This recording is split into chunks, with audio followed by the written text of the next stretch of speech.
Welcome everyone to the November 11th, 2021 Planning Commission meeting. We will call this meeting to order at 1:02 p.m. Chair Schwartz is not here today, so I will be chairing this meeting. I could have my colleagues join me, and Ms. Fennessy, if you can do roll call.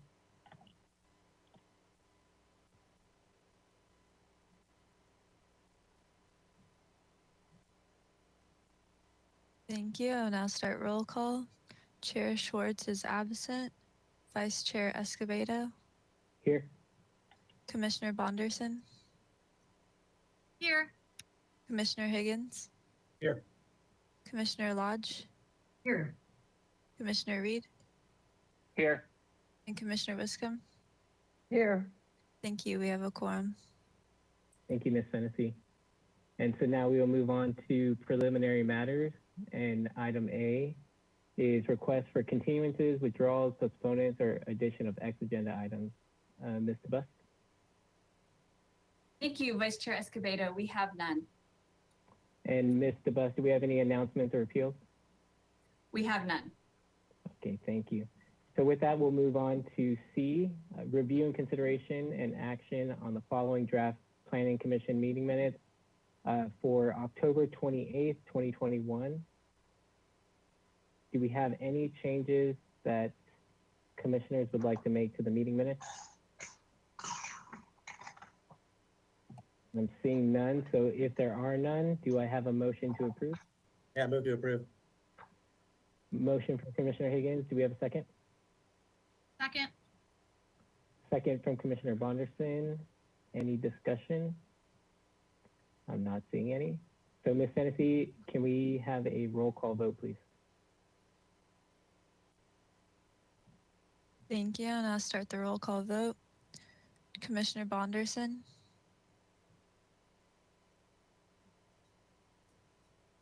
Yes. Commissioner Higgins. Yes. Commissioner Lodge.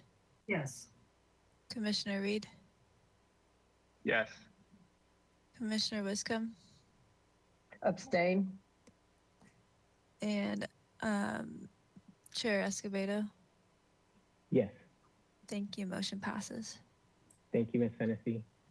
And now we will move on to D, which is comments from members of the public pertaining to items not on today's agenda. Ms. DeBusk, do we have anyone from the public that would like to give general public comment? Thank you, Vice Chair Escobedo. For any members of the public that would like to comment on items not on today's agenda, please click the raise lower hand icon that's on the control panel, and each speaker will have 2 minutes. At this time, I am not seeing anyone that wants to comment on general items. Ms. Fennessy, have we received any general public correspondence? Thank you, Ms. Busk. We did not receive any general public comments. Thank you. So with that, we will move on to our first item for today, which is item 3A, 1625 Shoreline Drive. And this is a discretionary application for a coastal development permit.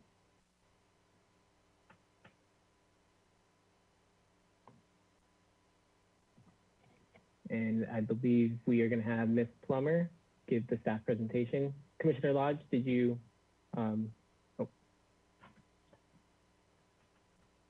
Ms. Plummer, over to you. Thank you, Vice Chair Escobedo. And then Mr. Bolton, if you could just go to the PowerPoint presentation.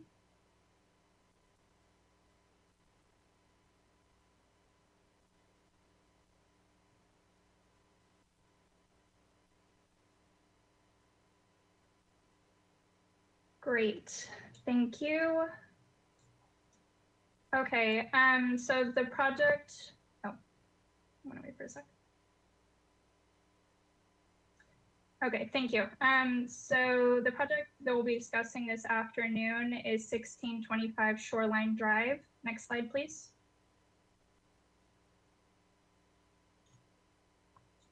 The project site is located on Shoreline Drive in the Mesa component area. The existing site is developed with a one-story single-unit residence and an attached two-car garage. In the figure to the left, you'll see the project site highlighted in yellow and the first public road of the coastal zone above in red. And then the picture to the right shows the front of the residence as viewed from the street. Next slide, please. The project is a proposal for a 495 square foot bedroom addition, as well as to permit a 6-inch raised deck at the rear of the residence and an artificial turf area, and removal of an as-built viewing deck. Next slide, please. And the next few slides will just cover some context photos from the site. So this shows the backside of the residence and the as-built deck. Oh, sorry, could you go to the slide before? Thank you. So this just shows the back of the house, and then you'll see the 6-inch deck, wood deck behind, and a little bit of the artificial turf area. Next slide, please. This is a perspective shot. You'll see the existing residence, and then to the left, you'll see the proposed bedroom addition. Next slide, please. This view shows the as-built viewing area, which is proposed for removal. Next slide, please. This is just another shot of the viewing area. So the existing wood structures and the brick is all proposed to be removed. Next slide. And this just shows as-built steps going up from the viewing deck up towards the artificial turf area, and just the back open yard of the property. Next slide, please. So the project is consistent with the applicable zoning standards for the property. The existing setback at the area of the addition is 15 feet 9 inches and will now be 6 feet 3 inches. The height of the addition is 13 feet 8 inches, and there's no changes to parking or open yard with this project. Next slide. So the project was reviewed by the Single Family Design Board on September 13th, 2021. The board was supportive of the project and they gave it positive comments. Specifically, they found the design generally supportable, found the project sensitive to the neighborhood, and didn't find any potential privacy issues. They did have some minor comments, for example, studying the connection of the roof area to the existing residence. But that will be addressed at a later hearing when it goes back for project design approval. Next slide. Staff reviewed the project for consistency with the California Coastal Act and the city's land use plan policies. The project is consistent with policy 4.3-7 related to compatible development. The existing neighborhood overall consists of 1- and 2-story residences, so the proposed addition would be consistent with neighborhood building types. The project is consistent with policy 5.1-20, which is specific to avoiding or minimizing effects of high geologic hazards. This project site is in a high radon potential area, so a radon assessment was prepared for the project to determine if radon seepage required structural measures, and the report concluded that no action was required and levels were below EPA levels for action. In addition, the project site is in the shoreline hazard screening area 3 and 4. This applies to coastal bluff faces and coastal bluff tops, the primary of which coastal bluff tops is the primary one in this case.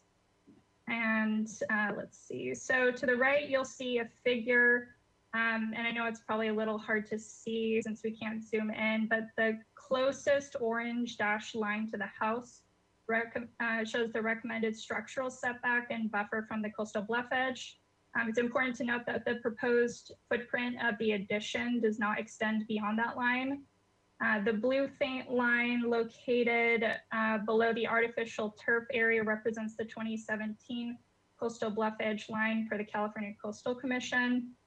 And then below that, you'll see an additional orange line, which is the estimated future location of top of bluff in 75 years. Next slide, please.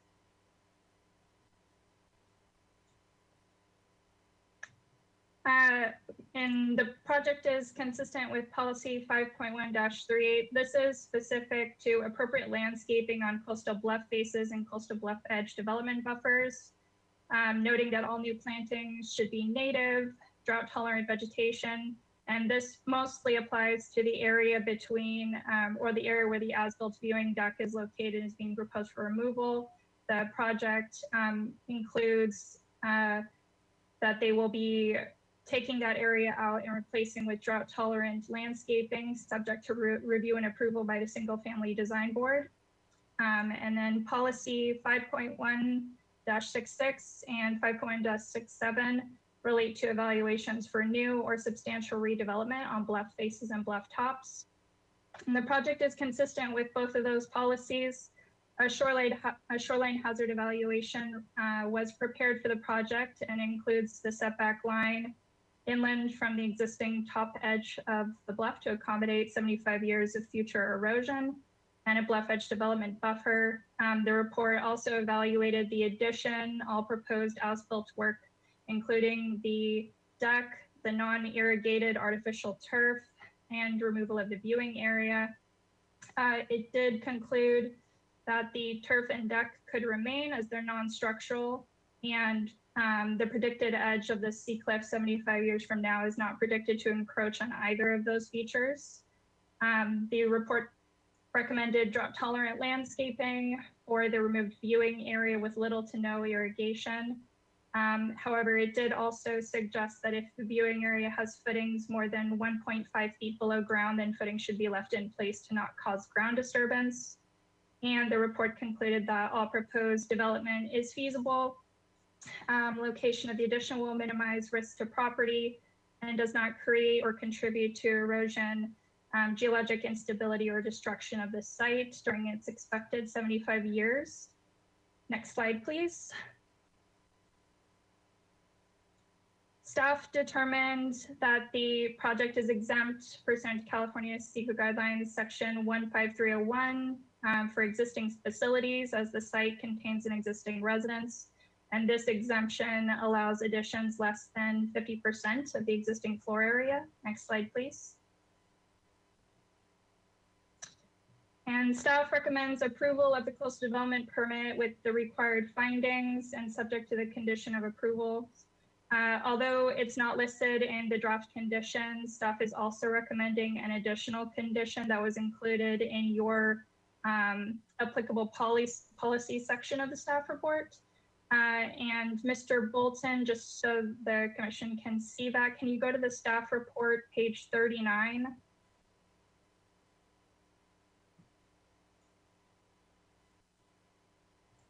If it's available.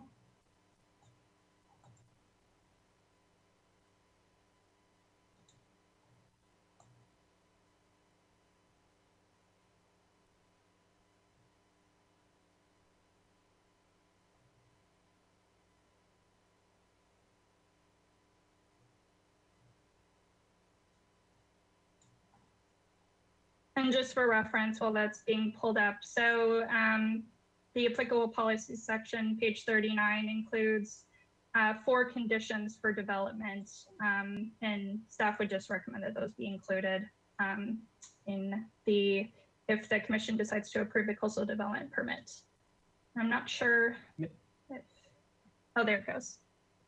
Okay, so, and then scroll down to D, shall be subject to the conditions.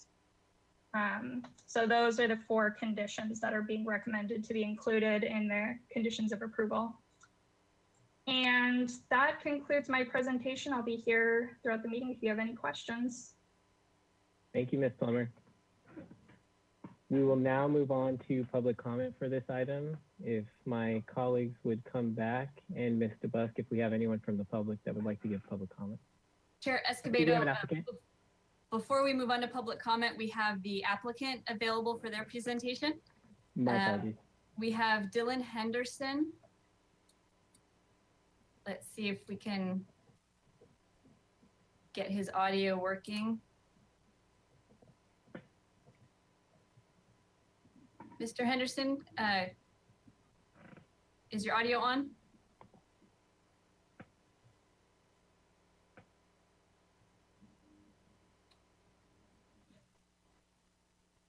Mr. Busk, it looks like he's calling in. He is, and you need to enter the audio pin in order to get the audio to work. I can also, let's see. Let's try it this way. Dylan Henderson?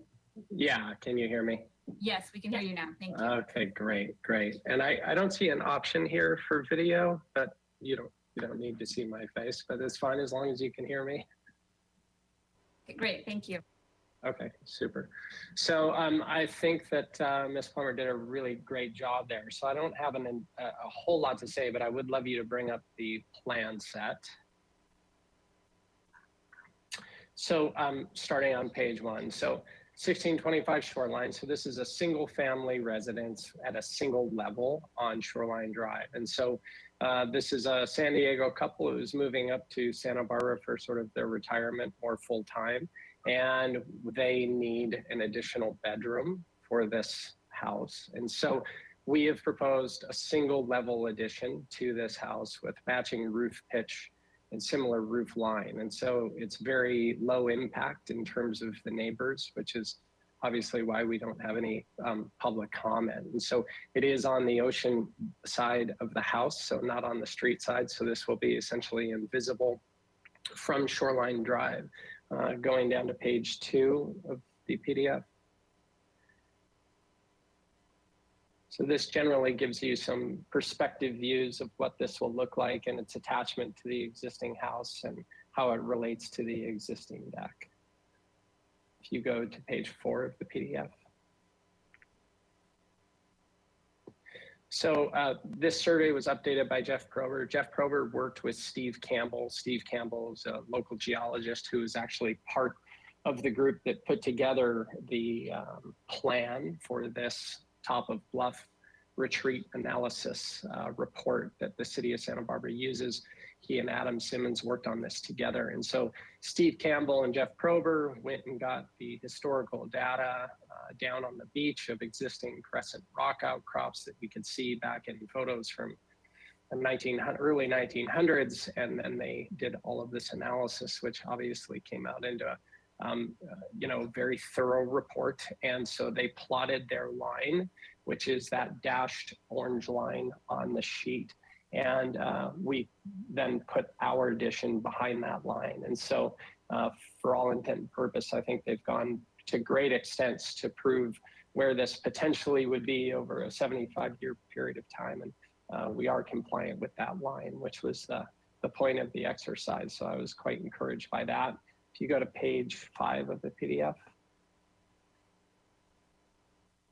So this is our site plan, which shows the wall line. One thing I wanted to make clear is that I think that in the report, it says that there's a projection over the recommended bluff buffer from the edge, that dashed yellow orange line. I want to be totally clear. We don't have any structure that will be extending past that line. We have an eave, which is an overhang on a roof. It is not attached to the ground. It's up at the roof level. And so we have an eave that projects over that, but there will be no physical foundation or wall that extends past that orange line. If you go to page 8 of the PDF, please. So not to bore you with the details, but this is the master bedroom addition with master bath and closet and how it attaches to the house. And we're compliant with setbacks on that sort of western side and obviously compliant with the setback from top of bluff. If you go to page 9, please. So when I was referring to the eave line, you can see the dashed line represents the walls, the exterior walls on this plan. The eave line is that 2-foot projection of the roof. It will not be related to the ground at any level. So that's just something I wanted to clear up. If you go to page 11 of the PDF, please. So this is just the elevation of the ocean side of the house. So essentially our south elevation. And this is what you'll see and how this addition relates to the house. So important to note, the existing ridge is considerably higher than our addition ridge. And so we are not creating any visual screening or any mass and scale issue on this house, which is why the Single Family Design Review Board was so supportive of the plan, was because we were being very respectful to the existing architecture that's on the site. I guess if you go to page 13, when we were talking about the deck at grade and the existing curb at grade, those two details on the right-hand side of the page were requested during our DART review process, just to show how these two were constructed and proving their permeability. This shows the permeability of the turf that's there, the fake grass. Shouldn't call it turf, it's fake grass, the artificial turf. That shows the permeability of that and how that was constructed, and then the drip through aspect of the deck that's at grade and is existing on the site. If you go back to page 4 of the PDF, please. So the one requirement that Pilar was referring to, the viewing deck, which is down in the topo area on the bluff edge, that was something that was constructed without permits, and the owner is totally clear that that needs to be removed during the course of construction and then revegetated in order to prevent erosion. And we're very clear on the conditions that we have to comply with. Otherwise, from a landscape standpoint, this site stays very much the same way that it is today. And so this is not an addition that will be used as a junior ADU or an ADU. This is strictly just a master bedroom addition to the existing residence on the lot. So that sums up what I had to say. So I'm happy to answer any questions you have. Thank you, Mr. Henderson. We'll do public comment and then bring it back to the commission for questions. Thank you for your presentation. If my colleagues can join me, and then Ms. DeBus, do we have any public comment for this item? Thank you. For any members of the public that would like to comment on this item, please click the raise lower hand icon in the control panel. Each speaker will have 2 minutes, and the red arrow pointed down indicates that your hand is raised. And at this time, we do not have any public speakers for this item. Just for anyone watching that is interested in following this project through the process, if you'd like to become an interested party on the item, you can send a request to the city, to pcsecretary@santabarbaraca.gov. You can also call us or send us information in the mail, and all of this information is on the agenda for anyone that would like to be added as an interested party to this case. With that, Ms. Fennessy, have we received any written correspondence for this item? Thank you, Ms. DeBusk. We have not received any written correspondence for this item. Thank you. So with that, we'll bring it back to the commission for any questions that they have. Do any of my colleagues want to go first? Commissioner Wiscombe? Thank you, Mr. Chair. I just have a couple for Ms. Plummer, if I may. A couple questions and a clarification. So I just want to make sure you didn't really say so, but are you here, Ms. Plummer? Yes, apologies. Oh, Yes, there's. I'm here. Okay. So we're removing the timber stairs to the view deck too, right? You showed That's us correct. stairs. Okay. And then if you can go back to your presentation, Mr. Neris, slide number 11. If we can get that back up on here. So my question on that is, the artificial turf is entirely in the buffer. It takes up almost that, and the deck take up almost all of the buffer.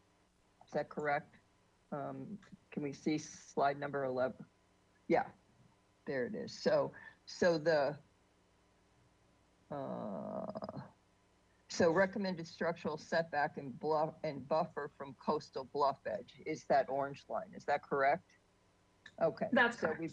we've got at least half of the deck and all of the artificial turf butting up to the artificial turf butts up to the actual bluff edge. line, correct? Top of bluff line, correct? Yes, that's correct. The 2017 line is just below the artificial turf area.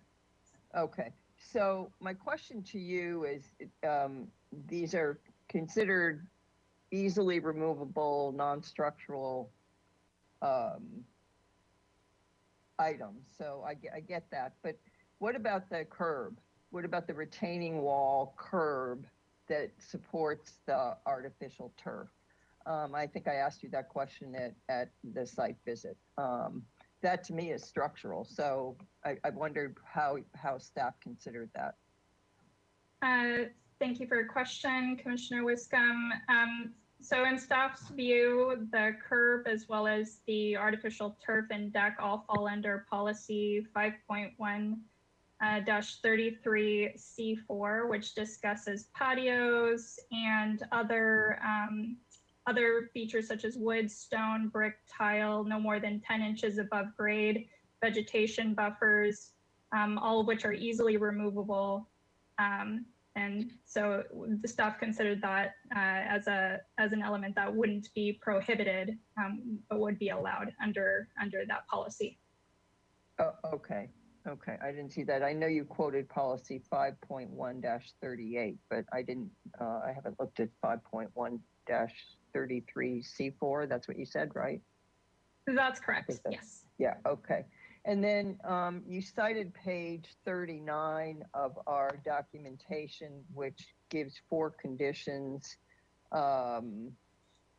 require proper maintenance of improvements so they do not become a safety issue, blah, blah, blah. And then the 4th one is limit the approval of the minor improvements to a maximum of 20 years from the issuance of the coastal development permit. Just minor improvements refer to the deck and artificial turf? That's correct. Okay, so they're not part of the 75 years, they're 20 years is what this is saying then. So when the permit term ends, the minor improvements shall be removed unless reevaluation of the site shows minor improvements still meet the standards and conditions, right? That's correct. Okay, and these are not currently, these 4 things are not currently in our conditions of approval. Is that correct? That's correct, Commissioner Wiscombe. It was just included in the applicable policies section as an attachment to your report. So where would you like them in the conditions of approval?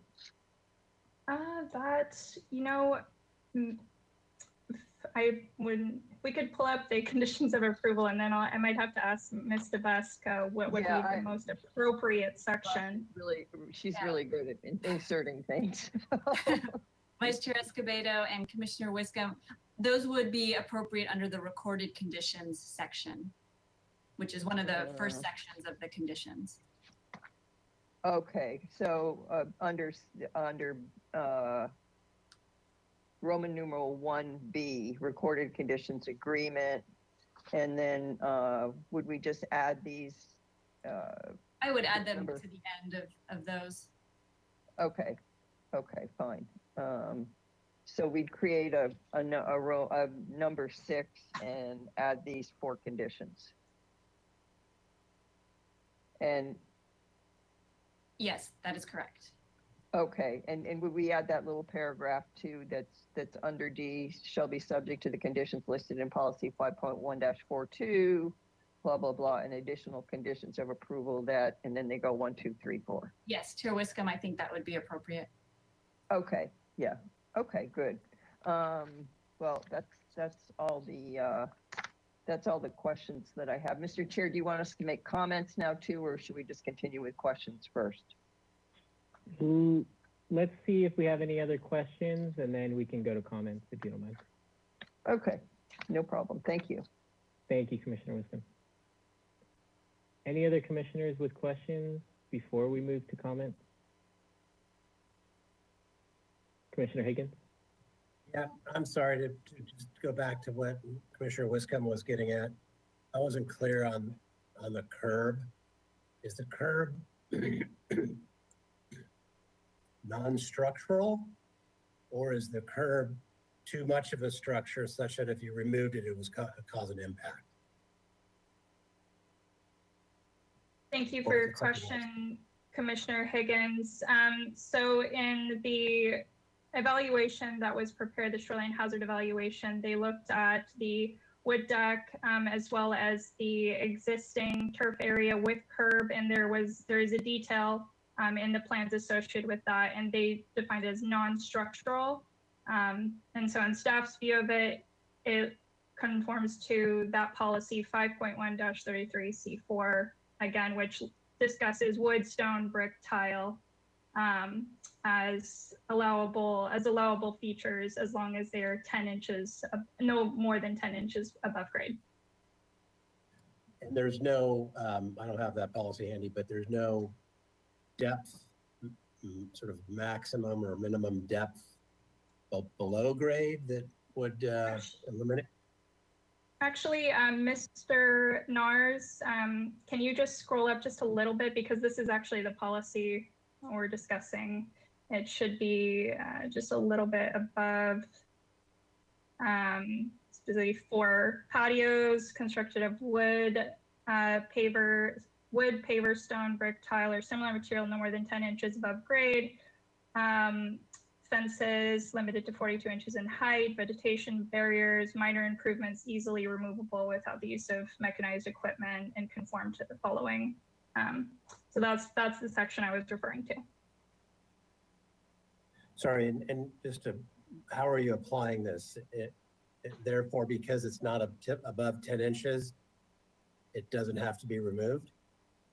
It is not above 10 inches, and the curb functions essentially as just a border to the turf area and overall patio. There's the deck, and then, if you recall at the site visit, the artificial turf basically extends that outdoor open yard area.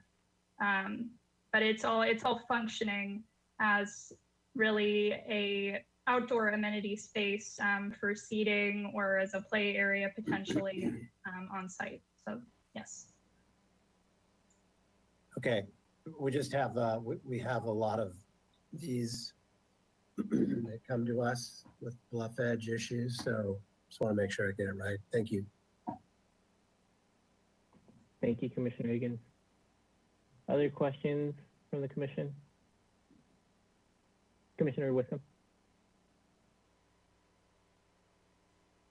Yeah, I'm going to just piggyback off Commissioner Higgins' questions again regarding this, since we now have this policy 5.1-33C4, which I have the whole plan here. So, so it says here that they should be located at least 10 feet from the coastal bluff edge. Fences or other vegetation barriers for safety purposes could be located as close as 5 feet from the bluff edge. So have you done an analysis of how far from the bluff edge this is? Because it looks like on the drawing, it's just butts right up to it. Thank you for your question, Commissioner Wiscombe. And, unfortunately, I didn't include in the presentation, the shoreline hazard evaluation report did include a cross section that shows the top of the coastal bluff, and that is just beyond, so towards the ocean side, CUC side of the existing viewing deck. So there's the bluff edge there, and then the deck, and then beyond that is the artificial turf lawn. So it is well beyond 10 feet from that area. Mr. Nars, I see one of your tabs might be that shoreline hazard evaluation. Is it possible to pull up any sort of diagrams related to that? Yes.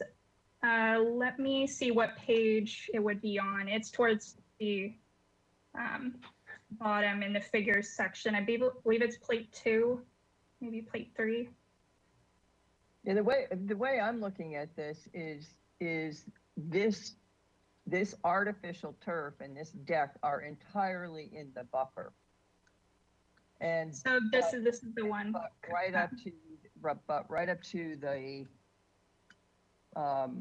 to the top of bluff line. Okay, surveyed top of coastal bluff. And I gather that's the one that we're using now for our new LCP update. Yes. Is that line. Okay, so we're not arguing about where the top of the bluff is anymore.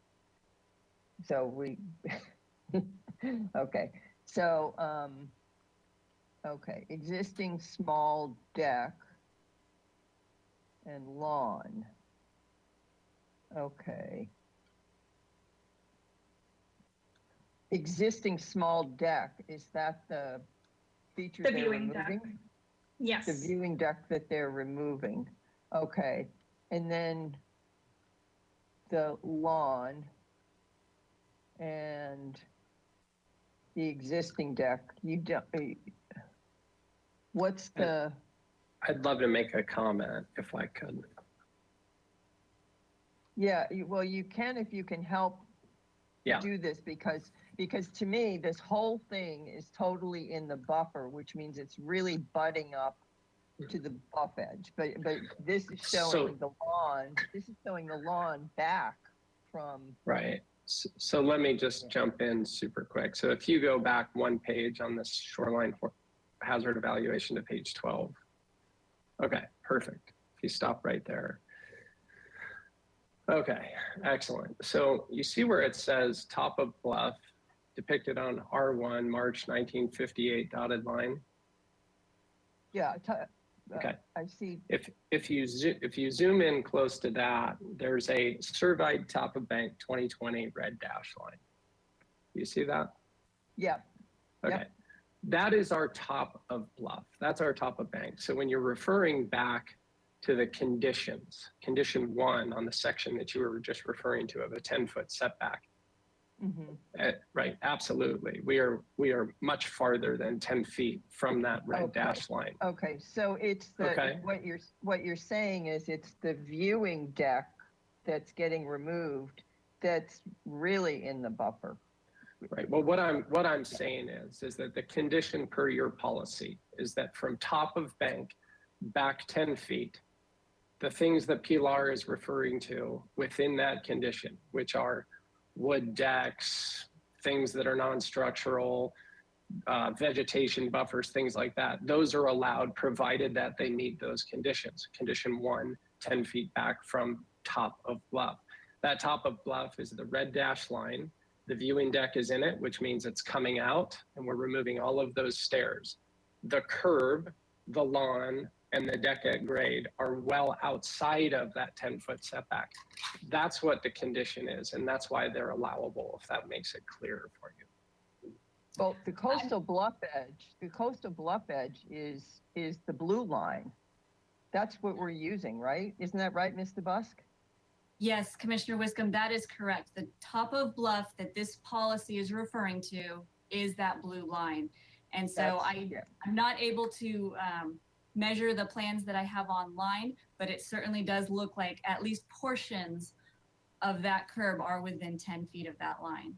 That's what I was saying, and even 5 feet of that line, but I can't tell from this drawing. That's all I'm saying. And I'm sorry for this really long thing about this question, but this is, we worked really hard on this LCP update for many years. And, I just want to be clear that. Well, I think the point of this survey, right? I'm sorry. The point of the survey, though, is that coastal bluff edge that the GIS Commission did for the California Coastal Commission, according to Steve Campbell, is a generalized line. It's not as specific as the actual survey work that Jeff Prober and Steve Campbell have done, which is represented in this report. So that's how it's been explained to me by the geologist. Not my understanding anymore. Vice Chair Escobedo and Commissioner Wiscombe, if I can clarify, it is the blue line, which is the designated line that was adopted by the Coastal Commission as our edge of bluff, is the established edge of bluff. There is a policy in our land use plan that does allow individual properties to dispute that if there are situations on the case where that bluff line is not accurate based on topography or other aspects of a particular site. However, in order to use anything but that bluff line, you have to go through a formal procedure and request that we identify a different top of bluff line. And to my knowledge, that has not been done for this site. Yeah, that's Right. not how I Thank you, understood Mr. it, Busk. but- Thank you, Mr. Busk, for that explanation. You know, as I say, I was on this committee and we worked for years on this, so I totally get it. I just was asking the question of how far that curb edge is that retains that lawn is from the coastal bluff edge as the city of Santa Barbara now knows it. Yeah, go Commissioner ahead. Woods, can we? Just to dig these guys out here, maybe a condition of approval can be added to the project, just so we can move them along, that requests that, or conditions that, should there be a dispute, then the applicant can, you know, post appeal period or whatever, post land use approval, can ask for an interpretation or dispute for that policy Allison just mentioned. And if they need to trim the corners, they can do that at that time if they lose the argument. I don't know. That's just a way of moving it along. Yeah, I like that. I'm not trying to stop the project for, you know, this. I'm even okay with the 5 feet, but you know, this looks, but I'm also a little bit worried about them, you know, changing that curved face and removing it and, you know, redefining it. You know, maybe the best thing to do is to just, I don't know. Yeah, I don't disagree with you, Commissioner Higgins. Well, I don't want to, that's why I asked if whether or not the real issue is that the stability of the bluff face would be compromised if the curb was removed. Right. If the answer to that question is yes, then I don't think we need to do anything else with this particular issue, but. Yeah, maybe- I tend to agree with you. I think it's probably, I was really looking more for an answer from the applicant as to how close is that retaining structure that holds that lawn? How close is it to our top of bluff? That's really was my question. And it looks like it's close, but I don't know, maybe in her abilities here that are run very deep and fast, Ms. DeBus can whip up a condition that speaks to what I suggested. In the meantime, other commissioners might have comments. Thank you. Other commissioner questions?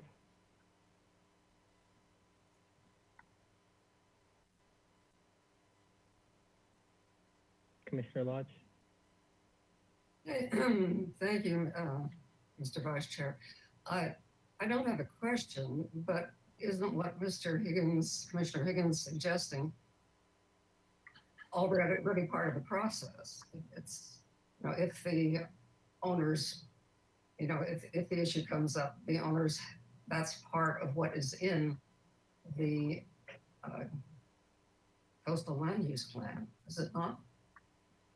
Mr. Buss, if we could have you come on. It was my understanding that if we went the route of Commissioner Higgins, that there wouldn't be a need to come back to Planning Commission again for a coastal development permit because it would be in the conditions of approval. Is that correct? I think there's a couple ways to proceed. I believe that perhaps Mr. Higgins' suggested condition was something along the lines of, you know, the existing curb. It shall be confirmed that the existing curb is located at least 5 feet away from the bluff edge. You know, something to that effect. I'm going to try to measure it right now while we're waiting so we can get a little more information. You know, Commissioner Lodge's point is a good one. If there's already a procedure embedded in our planning documents, then we don't need to make a special condition on it. So it might just complicate things. Well, the procedure though is required to be part of the CDP process. And basically it's that you have to demonstrate that there are substantial inaccuracies with the bluff line that we've identified. So it sets out that process, but it's intended to happen before coming to Planning Commission. So, but I do think we can add a condition that gives the applicant some flexibility and allows us to look at it and confirm compliance with the policy. Okay, I thought if it was already there that we didn't need an extra condition, but from what you said, Ms. DeBus, then I don't have any objection to that being added. Thank you. Thank you, Commissioner Lodge. Commissioner Reed or Bonderson, questions or comments? Commissioner Bonderson. Hi, good afternoon, Vice Chair Escobedo. Thank you. I just wanted to say that I don't have any additional questions, and I'm eagerly following along as Commissioner Higgins and Wiscombe are discussing, but I have nothing else to add. Thank you. If I may, Commissioner Bonderson, do you support the addition that Commissioner Higgins had added? Suggested? Yes, I don't mind it as long as it's not written elsewhere in as Ms. DeBusk had mentioned. Okay, thank you. Commissioner Reed, questions or comments? Vice Chair Escobedo, I'm supportive of Ms. DeBusk's recommendation. Thank you. And I too am supportive of the recommendation and the addition to the condition of approval. I don't have any questions. Ms. DeBusk, I'm not sure if you have been able to draft a condition or if you'd like us to take a short recess to provide you some time to do so.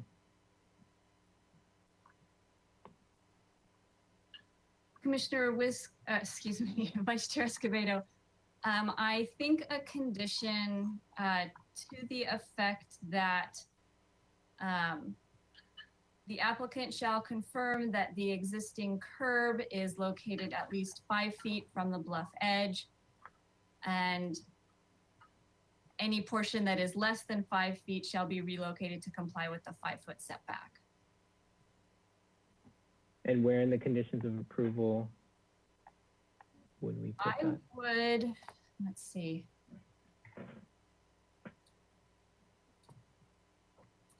I think that would be appropriate in the design review section so that it gets addressed as part of their design review, which will have their landscape plan. Perfect. Thank you, Ms. DeBusk. And so back to the commission, if we have other comments to make, or if there's a motion to for this project. Mr. Chair, I'll make the motion that we approve the findings, which are on there's section 8 on page 7 to 44 of our documents, and the approve the conditions of approval with the addition that Ms. DeBusk just made. And I think, you know, if she wants to revise, I thought it was fine, but if she wants to revise it at all, we'll see it again anyway in our minutes. So, and also add to section Roman numeral 1B, recorded conditions agreement, a number 6, which would be on page 2 of 8 of the conditions of approval, that lists the 4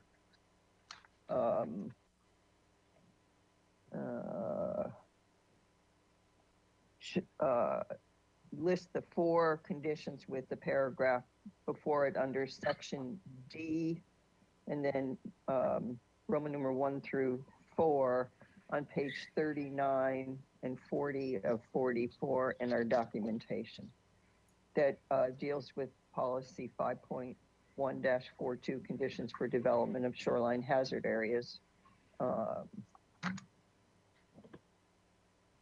Thank you. Do we have a second? Second.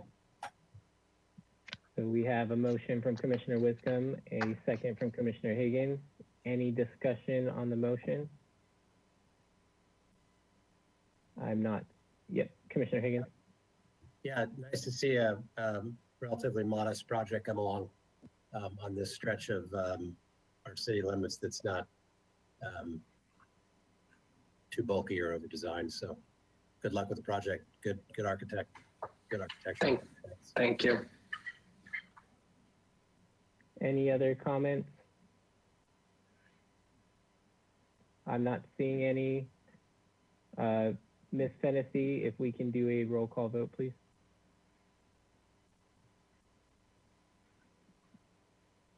Thank you. I'll now start the roll call vote. Commissioner Higgins, Yes. Commissioner Bonderson, Yes. Commissioner Lodge, Yes. Commissioner Reed, Yes. Commissioner Wiscombe, Yes. and Vice Chair Escobedo. Yes. Thank you. Motion passes. Thank you, Ms. Great. Fennessy. Thank you, guys. Thank you, Mr. Henderson, and thank you, Thank you. Ms. Plummer. And with that, we'll close out this item and we'll move on to our next item, which is item B, and it is 3030 C Cliff Drive. The proposal includes demolition of an existing one-story single-family residence and construction of a new two-story single-family residence with a basement and an attached car garage. It's for a coastal development permit and a amendment of the conditions of approval associated with the underlying subdivision. And I believe we have Ms. Swanson here to give the staff presentation.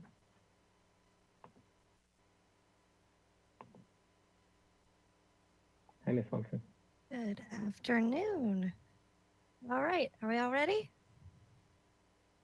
Okay, so we are here to talk about 3030 Seacliff.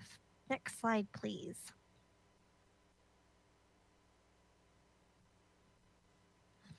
The project site is located near Arroyo Burro Beach and the Douglas Family Preserve in the Mesa component of the city's coastal zone. The lot was created with a subdivision of the two lots that are shown in blue. In February 1997, the Planning Commission subdivided the then 4.8 acre parcel into two parcels with a development envelope on the subject lot to protect mapped environmentally sensitive habitat areas, or MSHA. Next slide, please. The lot was vacant at the time of the subdivision, and neighbors were concerned about potential visual impacts. The neighbors were specifically concerned about utility lines and pipes on the hillside that would face Cliff Drive for drainage. The Planning Commission ultimately decided to condition the project to have a one-story limitation in an attempt to ease neighbors' concerns about visual impacts. The neighbors then appealed the project to the City Council, who upheld the Planning Commission's decision on March 25th, 1997. The same neighbors then appealed the project to the California Coastal Commission, who found no substantial issue with the project on October 9th, 1997. The project was then reviewed and approved by the Architectural Board of Review, built and received its occupancy clearance on April 2nd, 2001.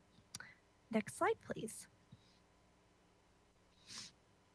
Today, the applicant proposes to demolish the existing residence and construct a new two-story residence with a coastal development permit. To accomplish this, the applicant is also requesting a condition amendment of the original subdivision that prohibited two-story development. Staff has reviewed the project for consistency with both zoning standards and coastal policies and is supportive of the condition amendment request and the CDP. Next slide, please. As seen on the screen, the project would be consistent with all applicable zoning standards. Of special note for this particular project site, 2 guest parking spaces are required as a condition of the original subdivision. Other than the proposed condition amendment to allow two-story construction, the proposed project remains consistent with the original subdivision approval. Next slide, please. The project has been reviewed by the Single Family Design Board, who are supportive of the 2 stories. They did note that the proposed FAR could be lowered, but did not note any concerns about the massing of the project. Next slide, please. Staff also reviewed the project and the proposed two-story development for consistency with the California Coastal Act and the city's coastal land use plan policies. The city's LUP has a map of scenic resources and what's called visual cones that identify desirable backgrounds in the city. And this on the screen is an excerpt of that map. The subject parcel is outlined in red, and you can see that one of these cones crosses over the parcel. However, it is important to note that the development envelope from the original subdivision that the proposed project would still respect is located entirely outside of that visual cone. As previously noted, the project has been reviewed by the Single Family Design Board, who is responsible for analyzing the mass, bulk, and scale of a project, along with neighborhood compatibility, and the project is consistent with all applicable zoning development standards. Next slide, please. The applicant also submitted renderings from public vantage points to demonstrate that mountain views from public locations are not anticipated to be impacted. No excessive grading or natural vegetation removal is proposed as part of the project that would make the project inconsistent with any policies. Next slide, please. The applicant also installed story poles that were up during the Planning Commission's site visit. The rendering on the right and photo of the story poles on the left are taken from roughly the same place. And next slide, please. Here are two additional story pole photos from the site itself. The picture on the left is from the southern edge of the parcel. The picture on the right is from the eastern corner of the parcel. Actually, sorry, the picture on the right is from the Douglas Family Preserve, courtesy of Commissioner Lodge. Next slide, please.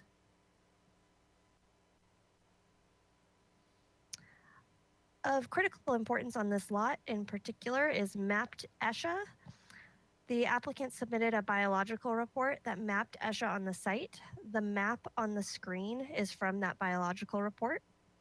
From the southern edge of the parcel, fronting Cliff Drive, up to the solid yellow line is mapped ESHA. In this case, it's Lemonade Berry Scrub. The dotted line signifies the applicable buffer from the ESHA that is outlined in the city's coastal land use plan. The development envelope is located outside of the mapped ESHA, meaning no structural development is proposed within that area, and the development also respects the applicable ESHA buffer. The project site is also located in a high fire hazard area, so a landscape plan and vegetation management plan that would respect all mapped ESHA is required for the project. Next slide, please. The project is consistent with all applicable LUP policies, including off-street parking with the proposed 2 covered and 2 uncovered parking spaces, and stormwater management with the required Tier 3 stormwater plan that is required prior to the project receiving final approval from the Single Family Design Board. Next slide, please. The project can be found exempt from CEQA under categorical exemption 15301, which allows for the demolition and removal of a single family residence, and exemption 15303, which allows for construction of a new single family residence. With all recommended measures from the submitted biological report and standard conditions of approval, no impact to the environment is anticipated. Next slide, please. And with that, staff recommends that the Planning Commission approve the project by making the required findings to approve the coastal development permit, noting that the project is consistent with the California Coastal Act and the city's local coastal plan, making the findings for the proposed condition amendment from the original subdivision, and approving the recommended conditions of approval. So that is the end of my presentation, and I am available for questions. Thank you. Thank you, Ms. Swanson. And Commissioner Lodge, did you have a question for Ms. Swanson? Just a correction. The photograph that I provided was taken from the parking lot for Arroyo Burrow Park. I apologize. Thank you for that clarification, Commissioner Lodge. And thank you for the presentation, Ms. Swanson. Do we have a applicant presentation today? Yes, Hello, Chair Mr. Escobedo, Crenshaw. Ryan Cornell, thank you. If we could have our plans brought up, I will be brief. for those of you that were on the site visit, I think we discussed this project in a little bit more detail, but you know, certainly there is no question that this site is visible, and the style of the home and the massing of the home then became very important relative to this request for 2 stories. You can see in the site plan below the footprint of the existing house and then the relationship to the proposed, which is in the dark outline. Let's go to the next slide. So again, on the left is the existing footprint, and on the right is the proposed. It's more or less in the same location, but obviously this home is a little bit bigger. Next slide. This is really probably the most important slide relative to expressing the style of the house. This is really very much in the tradition of an East Coast Hamptons style, which really evolved out of, you know, traditional 1800s salt box architecture on the East Coast, and was typically clad in cedar shingles, the roof and the walls with typically white trim. So we've tried to be very true to that style, and the important part of this style for this site, I think, is that the second floor is ensconced within the traditional roof form. So it's really will feel more like, although it has a steep pitch of roof, it really helps to mitigate any kind of massing. And as I expressed on the site visit, I think this is a site that it wouldn't be right to have a larger white Spanish colonial revival kind of a home. I think that this particular approach with the cedar, with the natural cedar shingles, is very appropriate to a seaside environment. And in fact, I think that was one of the things that the Single Family Design Board was most encouraging about. They felt it was very appropriate for this site. So obviously the original approval had the 1-story condition on it, and to be able to proceed with this design, we needed to get that condition revised, and that's why we are here today. So I think that Ms. Swanson did a great job as far as the staff report, and I will just be available for questions. Thank you, Mr. Cornell. And so if I could invite my colleagues back online, we will go to public comment. And Mr. Buss, do we have any public comment for this item? Thank you, Vice Chair Escobedo. For any members of the public that have joined via webinar, if you'd like to make a comment on this item, please click the raise lower hand icon on the control panel, and I will notify you when it's your turn to speak. Each speaker will have 2 minutes. And it looks like we have one public speaker at this time. William Bridge, you have 2 minutes. Hello. We are the neighbor. We own the property that was part of the lot split, 3002 Seacliff. We have a few points. The mass, bulk, and scale of the residence is out of character with the existing neighborhood. Therefore, the project is not complying with neighborhood compatibility findings. The plate heights are excessive and should be reduced. The overall height of the structure could be reduced by a minimum of 3 feet. To maintain the privacy of outdoor rear yard, we would appreciate the structure being moved further away from our property. And we would like to be sure that the proposed windows are not looking down into our yard. One of the biggest concerns I personally have is that it's, looking at the flags, it's really big, and there are windows pointing at our property. We would like to maintain the privacy that we would have had if it had not gone over 2 stories. That is my biggest concern. And I have a sort of a structural concern. I'm Michelle Propon, I'm his wife, and I'm half owner of this lot.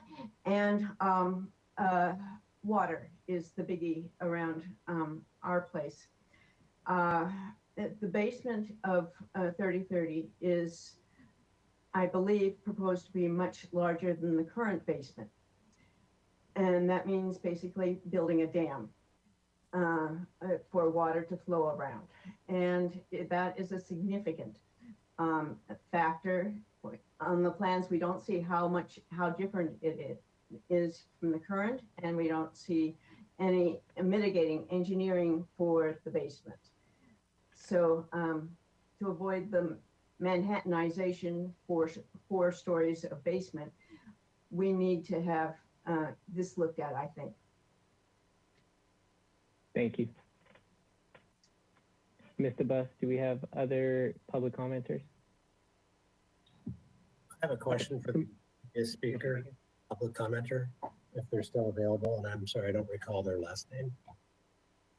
Is it okay, Mr. Chair? Yes. You could, are you addressing me or my wife? Either. I'm sorry, I forgot your last name, sir. Bill Bridge.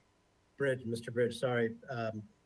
I just was curious if you participated when this project went to the design review board. No, I did not. We live in Alameda until, currently we live in Alameda. We're considering moving down to this house very soon. Got it. And All right, I was, at the time of the last meeting, I was in treatment for breast cancer, and I just was not cognizant of what was going on outside my body. I don't blame you. All right, well, thank you very much. I appreciate that. Thank you. Mr. Buss, are there other members of the public that would like to give public comment? Thank you, Vice Chair Escobedo. If anyone else from the public would like to comment on this item, please raise your hand. Give it just a few more seconds. And I'm not seeing any other public commenters. Ms. Fennessy, did we receive any written correspondence? Thank you. We did not receive any written correspondence for this item. Thank you. And with that, we'll turn back to the commission for questions. Do we have a commissioner that would like to go first? Commissioner Bonderson? Thank you, Vice Chair Escobedo. I have a question just to discuss what the public speaker, Mrs. Bridge, had just mentioned about a basement. And since it's fresh in our minds, I'd like to talk about that and then reserve the right to come back with further questions later. May I please ask whoever would like to tell us about the basement to please come online and share with us whatever you'd like to say for or in support of their comment or to explain how that works. Thank you. Mr. Cornell, welcome. Thank you, Chair Escobedo, Commissioner Bonderson. One of the first things that we did when looking at this site, and by the way, we did the house that is next door to this, and so geology is very, very important. And so we engaged Adam Simmons to look at this and explain to us if there were any issues. There is, and it's identified on your plans, there is a structural envelope that was established back when the Schatz originally built this house, and we are respecting that structural envelope. We asked Adam Simmons to advise us on whether that needed any adjustment or not. And his recommendation was that the structural envelope was correct, but he recommended that we build a basement because he felt that it would be the best geological approach to this house and ensure stability for the foundation. So that is really, besides additional space as you see on the plans, which would be basically a home theater space. This basement is important from a structural standpoint. And, in response to the issue of drainage, the good news about coming before you with this project is this new project will have to meet Tier 3 standards. And so I think that any water that is currently falling off the side is going to be controlled in a much better way than it is today. Thank you very much for explaining that. And I would urge the neighbors next door if you're not aware of the stormwater requirements and what tier 3 may mean, it would be really nice for us to be able to make sure that they know that, to allow them to be more supportive and understanding of the basement and the stormwater solutions. My only question is there any, because the plans that I have here, they're small and the ones on the screen are even smaller. My only question is there any natural air ventilation, windows, or anything else of any type in your basement? Is it fully submerged underground? It is fully submerged underground. We obviously will have to, we actually show, you can see a second exit that is on the upper portion of that plan. So we have to have that. And so that will be a little bit of an opening down below, but no, it's otherwise it is completely subterranean. And so the ventilation will have to be, artificial. Artificial. Very good. Thank you. Mr. Chair, that concludes my questions for now. I will come back later, potentially for other questions. Thank you. Thank you, Commissioner Bonderson. Commissioner Lodge? Thank you, Vice Chair Escobedo. Mr. Neris, if you could bring up the photo sim with the view from the beach, and also if you could get the photo that I took from the parking lot up.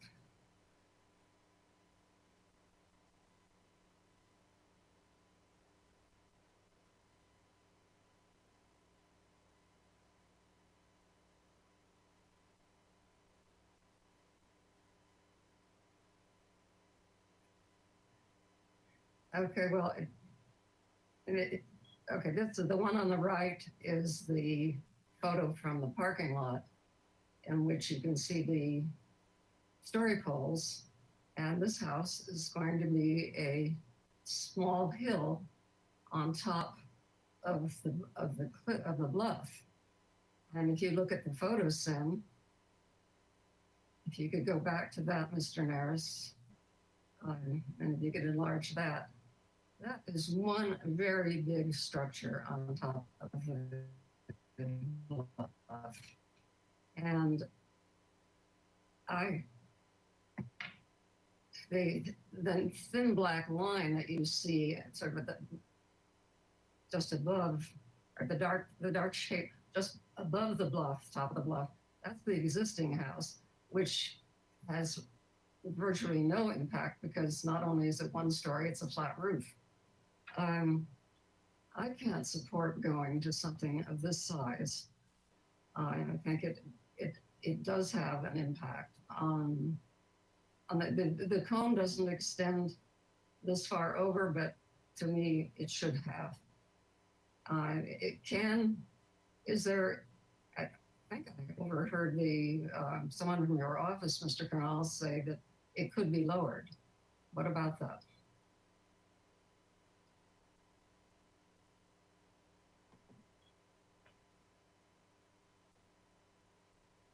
Excuse me, Chair Escobedo, Commissioner Lodge. Right now what we have are basically 12-foot floor-to-floor heights, and that really is to allow for a 10-foot ceiling inside. The second floor that's at the first floor. The second floor is going to be less because, of course, those rooms are all tucked within the roof pitch. So, I don't think it's unreasonable. We're certainly at the 30-foot maximum to the very peak of our roof, and many of the peaks are below that at about 24 feet. So I don't and also the particular style of the house would be such that if it was pushed down, it's not going to have the same historic proportions. So I don't know if trying to lower this is really going to accomplish anything because it's really just a sliver of the peak of the roof. And in our estimation, again, from a style standpoint, what is so nice about this is that it does have these cascading roofs, which more or less reflect the same topography of the hillside. So instead of sort of a flat top, this is just sort of a natural extension of that. No, that bluff is flat. Okay, well, thank you. Those are my only questions, Mr. Chair, Vice Chair. Thank you, Commissioner Lodge. Other questions from the commission? Commissioner Wiscombe? Thank you, Mr. Chair. I just have one question, and it's on the ESHA, the lemonade berry. I did not, in the conditions of approval, and I may have missed it, we talk about tree protection and, where is it here?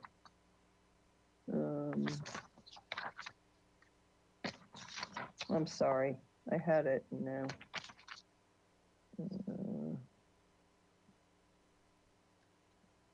No, I'm missing a whole bunch of pages. Okay, here we go. We talk about tree protection and other things, but I didn't see any reference to protection of the ESHA during construction. And I just wondered, did I miss that, or is that there, or is that something that could be added?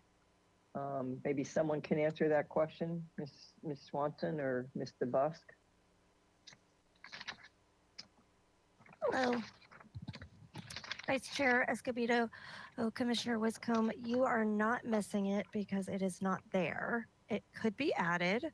I did review the submitted biological report with the city's environmental analyst, and we did discuss incorporating something like that because we do have the tree protection.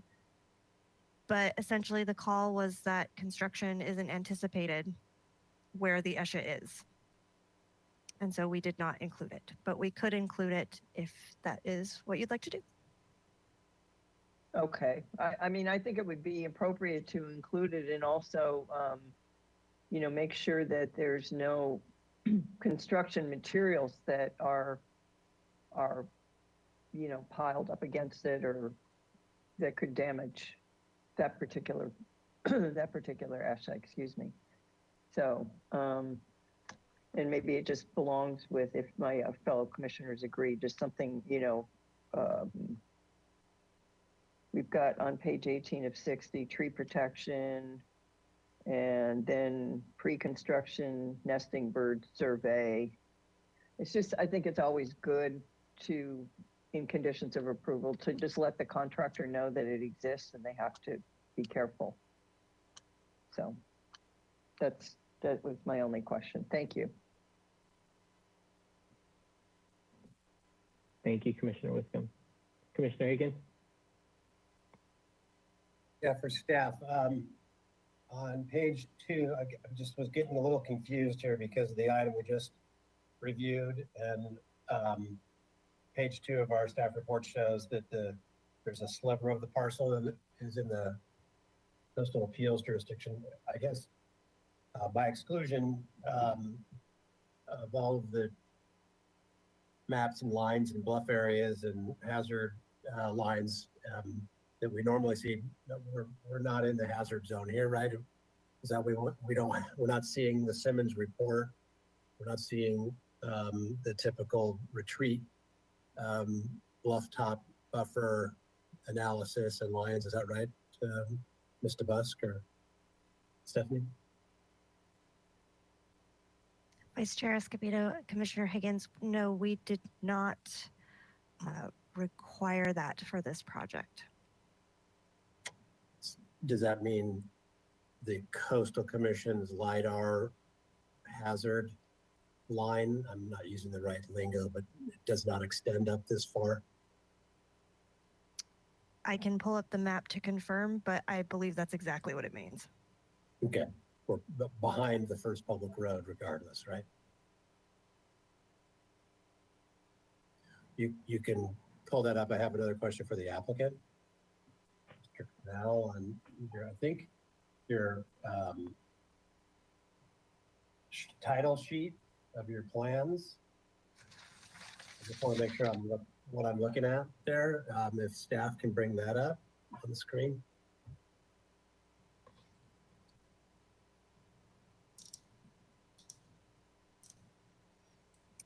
If you could zoom in on the site plan.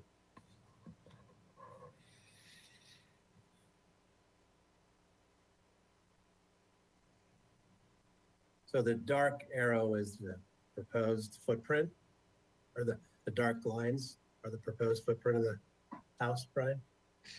Yes, correct, Commissioner Higgins. That is correct. And just to be clear, that outer edge that is on the left and bottom portion, that again is a deep covered one-story porch element. So this is not all two-story massing, in other words, but yes, that is the footprint. So, but you had said, I think I heard you say, the footprint of the home is essentially or exactly over the structural footprint of the existing house. Yes, that's correct. I mean, it's obviously larger, but it is over the existing house. So the proposed house is taking up a larger footprint, or it's the same footprint? No, it is taking, as you can see from this, it's taking up a larger footprint.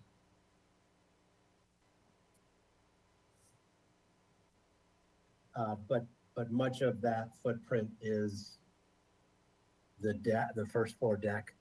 Yeah, if we go to the next, if we go to actually just the next sheet actually, which has the two plans side by side. So there we see the existing footprint, and here we see the proposed. So you can see that that's a very large one-story porch element that there is in front. And that is part of that footprint that we saw on the preceding page. So, that's a fairly large area that you can see that isn't really part of the living space. It's an open porch.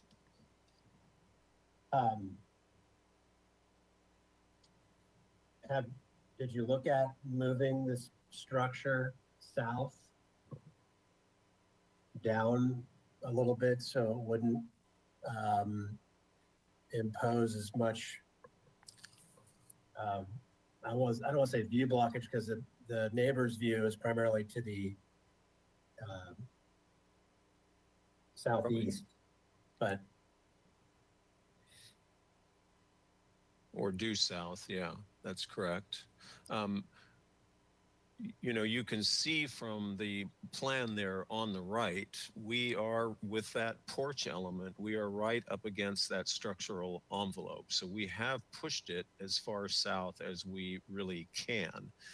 And I think that it's important to be as far south as possible just to provide adequate area for our guest parking, which isn't actually shown on this plan, but it is more or less commensurate to what the existing condition is where those parking spaces are. And then we also have oak trees that are to the north of this house that we're staying away from and have to be protected. And I do want to mention, and just in response to the neighbors' comments, I think that we do not have obviously any intent on invading their privacy, and would work with them to make sure that none of our windows are creating a problem in any way for them. We've got a little garage wing, and then we actually have an office there on the south side. And that office is actually kind of a two-story volume that's intended to have high windows just for north light, to kind of treat it as an artist studio. So I can guarantee that we can protect their privacy, and we'll promise to work with them to ensure that.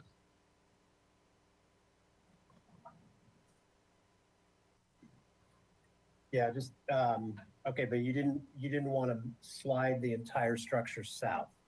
Well, I can't slide it south because I have that structural envelope that you see as that dashed line right there around the building. And that's part of the conditions of the lot split?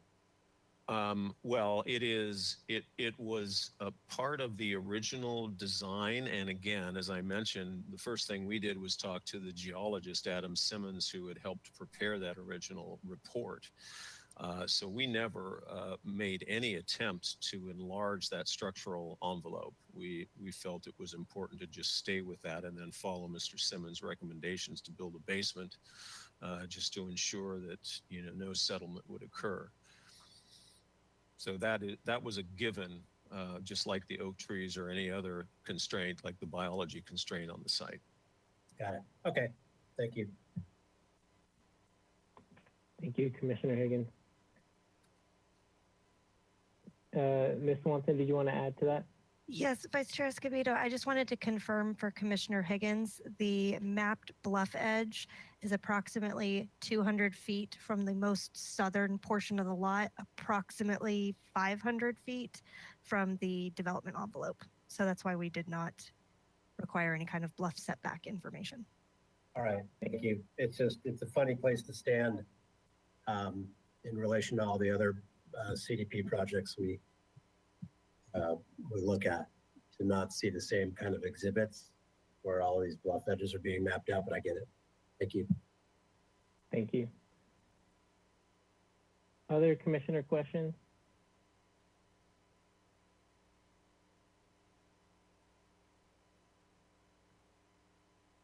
I'm not seeing any. I don't have any questions either. I'll go back to the commission for comments and ultimately a motion. Commissioner Reed, did you have questions or just comments? No, Vice Chair Escobedo. I was just going to make some brief comments. Commissioner Wiscombe, and then Commissioner Reed. Thank you, Mr. Chair. I just want to say for Mr. and Mrs. Bridge who gave public comment today, we're not here for design review, so that's going to belong with single family design review board. So I would encourage you to bring your concerns about privacy, et cetera, to them when they meet again on the project. And I can support the project, and I can support the removal of condition Roman numeral 2A3 in resolution 011-97 by the Planning Commission that limits the development to a one-story structure. I just would like to add something in the conditions of approval about the ESHA and protection of it, just as kind of a red flag to people. But other than that, I'm supportive of the project. Thank you. Thank you, Commissioner Wiscombe. Commissioner Reed? Yeah, Vice Chair Escobedo. I agree with Mr. Kernall's logic on the proposed beach style compatibility. Also the incorporation of the second story within the roof structure, as he pointed out, and the SFDB pointed out. As far as the neighbor's concern, outside of design for water runoff, I think those concerns will be largely mitigated by the Tier 3 stormwater requirement. As far as the findings, I think the project completely complies with the zoning standards, and when you look at visual analysis policies, I think it's good there as well. So I'm supportive of the project as a two-story project within the building footprint. Appreciative of the single-family design board's comments. It was nice to see that clarification on the FAR, but I'm not concerned about the FAR. So I'm in support. Thank you. Thank you, Commissioner Reed. Commissioner Lodge? Thank you, Vice Chair Escobedo. Well, from my questions before, I think my colleagues can understand that I cannot support approving this. It just has too much of an impact on the views from the beach to and the, you know, the parking areas, all of Arroyo Burro Beach Park. I can't support this plan. And the removal of the condition, if it could be modified to have less of an impact, then I might go that direction. But as it is, I can't support it. Thank you. Thank you, Commissioner Lodge. Commissioner Bonderson? Thank you, Mr. Chair. To make it easy, I will just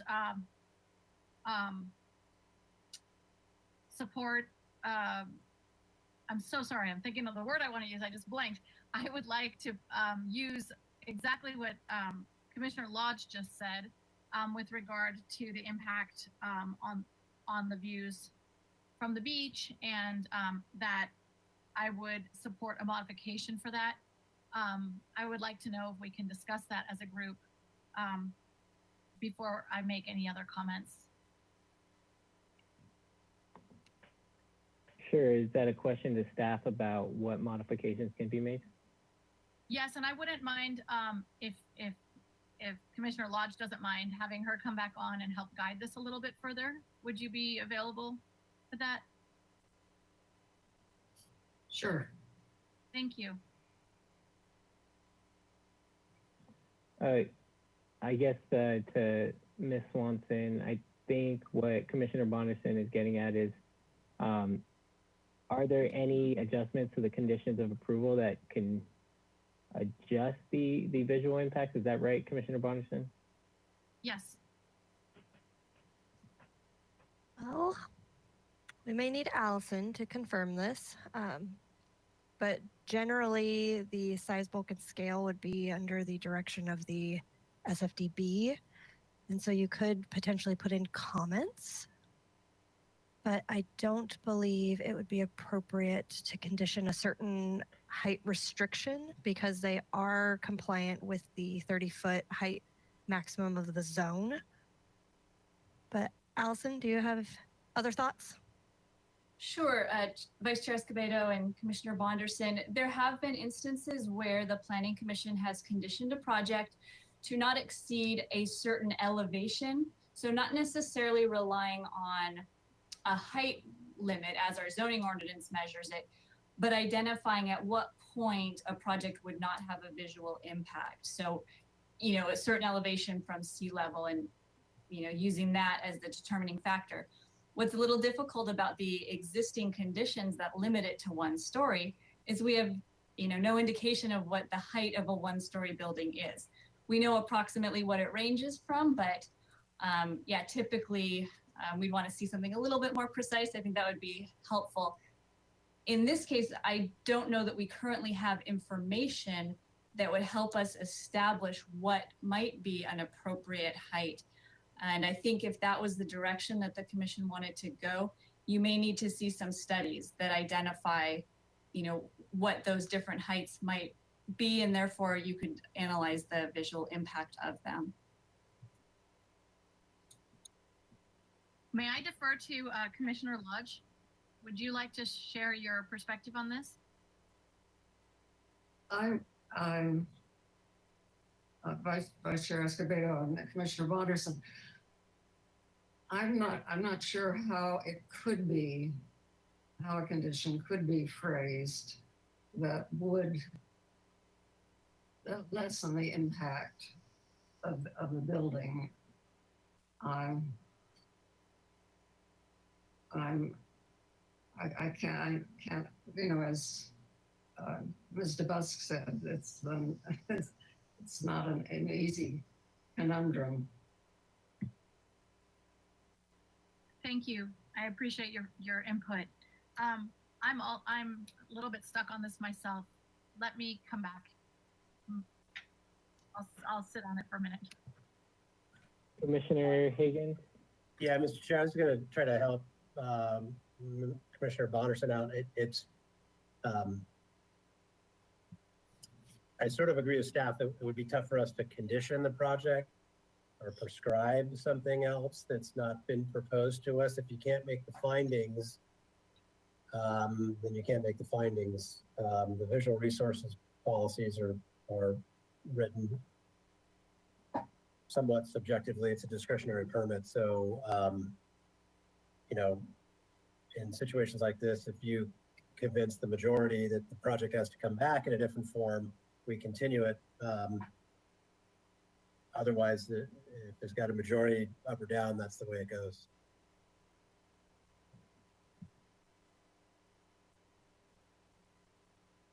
Thank you, Commissioner Higgins. Commissioner Wiscombe?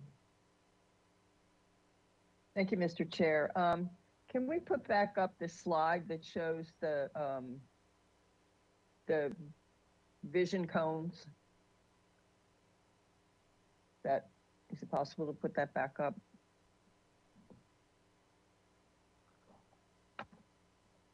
And I think that's,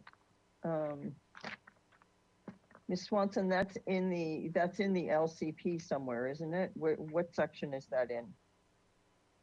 Yeah, that's the slide. What section is this in the LCP? Ooh. Well, I believe it's, Sorry. I don't know the page number, but I believe it's in the visual resources section. Scenic resources. Yeah, here it is. Okay. Okay, I'm sorry, I'm looking down at this. So what I'm trying to understand here is this project site is outside of any of these scenic resources diagrams. Is that correct? And these are the official diagrams. We've had other projects where, oh well, the scenic view is impaired by a project, but it's not in one of these official view cones. So I just want to confirm that this project is outside of these view cones. Is that correct? So yes and no, because the parcel does have a cone that goes over it, but the actual development envelope where all of the structure would be is outside of that cone. So there is that's background that orange cone. line. Right. So the orange line is the actual parcel itself. And there is a smidge bit of the corner of the lot that gets cut off with that positive background visual cone. But where all of the development would be, that's outside of any mapped cone. Okay. If I may, Commissioner Wiscombe, I apologize to interrupt, but Mr. Nara has put in the chat, and also for Brown Act reasons, but it might be related to this discussion, he says it's not outside, I drew it, it's inside, and then said it is a medium view cone. So I don't know, Ms. Swanson, if that needs more context. I think it would need more context from Mr. Nares. And Vice Chair Escobedo, also just so that you know that this is a screening tool. So it doesn't mean that if a site is not identified as having one of these views that we don't ever look at views. We're still going to analyze the site, look at it from public viewpoints, which would include the Douglas Family Preserve and Arroyo Burro Beach. So yes, this is a tool, it's helpful. It doesn't necessarily prescribe any one thing or another. Well, I thought my feeling was this is the tool that gets us out of the subjective category and into the more objective and mapped category, is these view cones. And if there's conflict with staff on whether this is in or out, then I think we need to know about it. I'm looking at the one from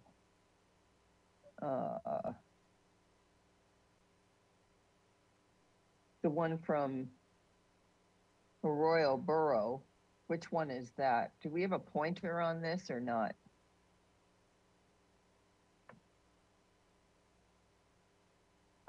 So which one is the one from Arroyo Burro where, right there? Okay.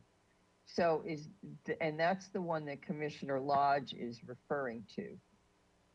I gather when she said, that this is, this project is intrusive into the view. So what's the one above that one? Where is that from? I'm that's hard for me to follow on this. Can you bring the pointer back, please? Okay, what's that one where the little O is, and then it goes out into a fan like a quarter pie or something? Commissioner Wiscombe, the O, what that means is that the view is neutral. That area of the cone that one is identifying is the foreground view. And if you see the plus sign just above it, that's referring to the background view, right? So okay, but I was asking you, what's the location of that one? It's still from Arroyo Burro, so it's still from that same point. Okay. So we don't know which part is neutral and which part. Okay. I if there's a question or a conflict here on inside or outside with staff, I think we need to know the answer to that. I don't know, unless someone has another thing. I don't think we can sit here all afternoon and talk about it. Yeah, Commissioner Higgins. I was going to say, Mr. Buss indicated this graphic here we're looking at on the screen is a screening tool. I think it was developed after, it's more recent than our visual resource policies and our coastal land use plan. Some of these visual resource policies predate our current coastal land use plan, and they come directly from the Coastal Act, correct, Allison? Actually, Commissioner Higgins, these view cones were actually established with our very first coastal plan. So back from the early 80s. They were carried forward into our updated land use plan. So the current policies are different than the policies that existed when this was originally developed. But the policies that are on our land use plan now don't necessarily need to have a connection to these cone areas? That's correct, Commissioner Higgins. The policies don't specifically reference those cones. Okay. Well, I'll just get my comments out and we can see if this goes anywhere. I'm definitely on the fence on the project. I'd like to hear from Commissioner Escobedo. I'll probably vote to approve it and want to have some place in the minutes where we get comments back to SFPD when this goes back to them for further review. Thank you, Commissioner Higgins. Commissioner Lodge? Oh, sorry, my phone is ringing. Chair Escobedo, may I just read something from Scenic Resources section, since I have the whole, just for my fellow commissioners, the whole map is right in the booklet. So that's the whole map of all the scenic resources. But then there's a section policy in here, 4.3-6, obstruction of scenic view corridors, which are the ones that are mapped. So this is what we're looking at, a mapped scenic view corridor.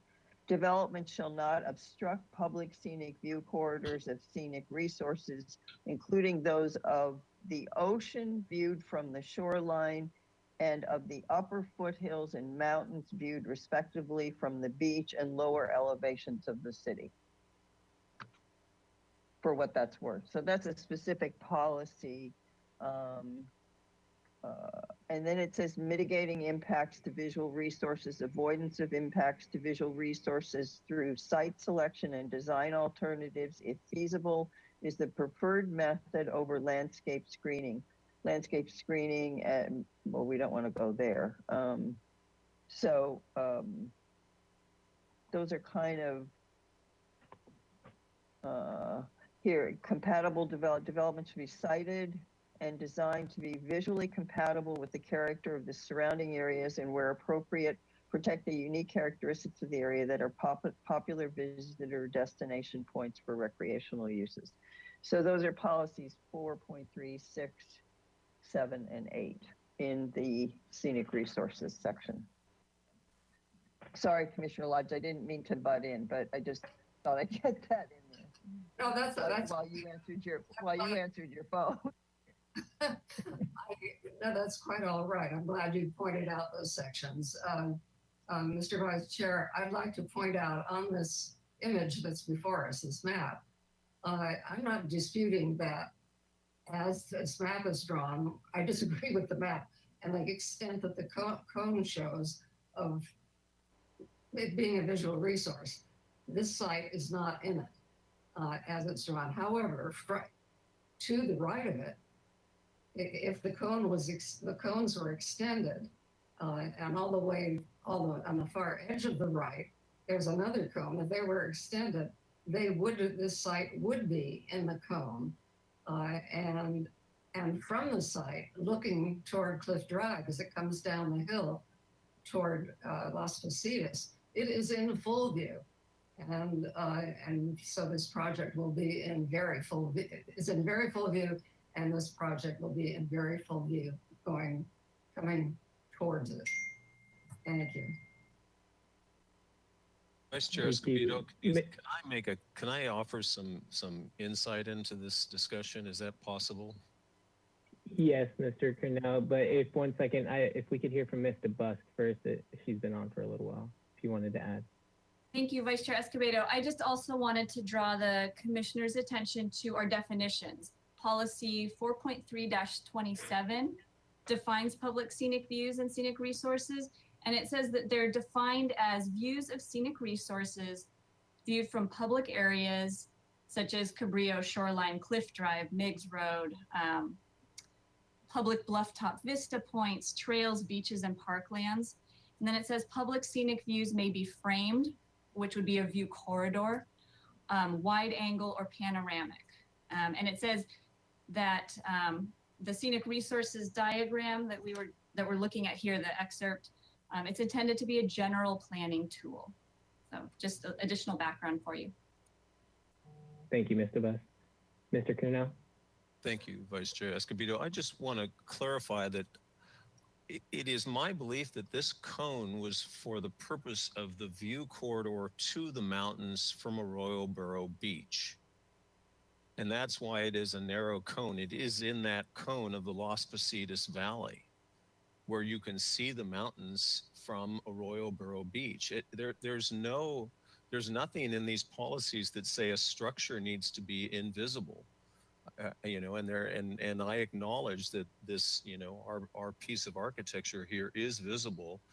And I just want to reiterate that because of that, the very first stop that we made was to visit with the Single Family Design Board to make sure that from a visual standpoint that this building would not be offensive.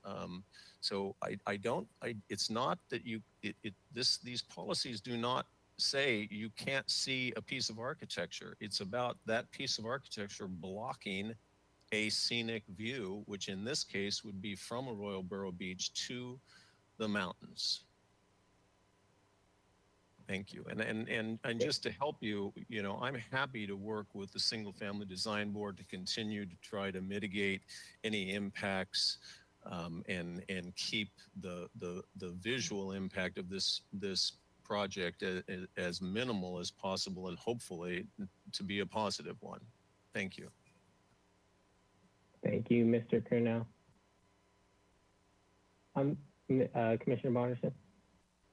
Thank you. I was just looking through the staff report again. I wanted to confirm something. I'm not sure who would be best to answer it, but I just want to double check for clarification that this has only gone to the Single Family Design Board one time. Is that correct? I only see record of one. Vice Chair Escobedo and Commissioner Bonderson, that is correct. One time. Thank you, Ms. Swanson. Appreciate it. Okay. Thank you. I wanted to know that with reference to my my own personal comments. Would you like comments now? Okay, Yes, so I am also on the fence about this. The visual impact situation is of great importance to me. I also heard that the commenter mentioned that the structure itself doesn't seem to be compatible with the neighboring homes. Now, I don't know if that's true. I wasn't paying attention to that when I was on my site visit, but I'm assuming that as part of the site, as part of the plan set, you would have photographs included. I would like to encourage Mr. Cornell to maybe get a photo sheet added to the plan set that could follow along with this process, so that anyone who is now reviewing this project can see the neighboring homes, to make sure that that is no longer a question if it truly is not. I'm not in a position to say one way or another. I can only follow what the public speaker said. So that's my first comment. My second comment is with regard to policy 7.3-7, making sure that it's compatible with the character of the surrounding areas. And of course, protecting the unique characteristics of the area that are popular visitor destination points for recreational use. Of course, Commissioner Wiscombe just also included -6 and -8. So avoiding the impacts to visual resources through site selection, design alternatives if feasible, etc. So I would really like to see this being considered when the project does go back to single family design board.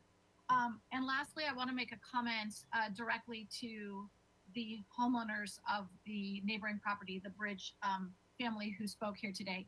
My understanding is that they were unaware of their opportunity to speak at the design review boards. This project will be going back to design review, and I urge them to follow that along and make sure that their comments are presented at the next visit, or if there's more than one visit, so that if there is anything that can be done as part of the review, that they can be heard and considered. For me, I'm not sure I can support this today, simply because of the visual impact situation. So I'm interested to see what we come up with for our motion. Thank you, Commissioner Bonderson. If I may, I believe everyone's made comments but me. I am in support of this project. I agree with Mr. Cornell's interpretation of how we should be addressing visual impacts. We've heard today that Mr. Cornell has made promises and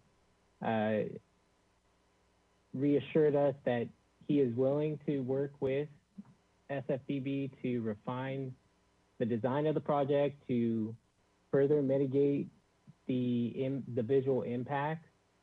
But I do agree, we cannot make a structure invisible.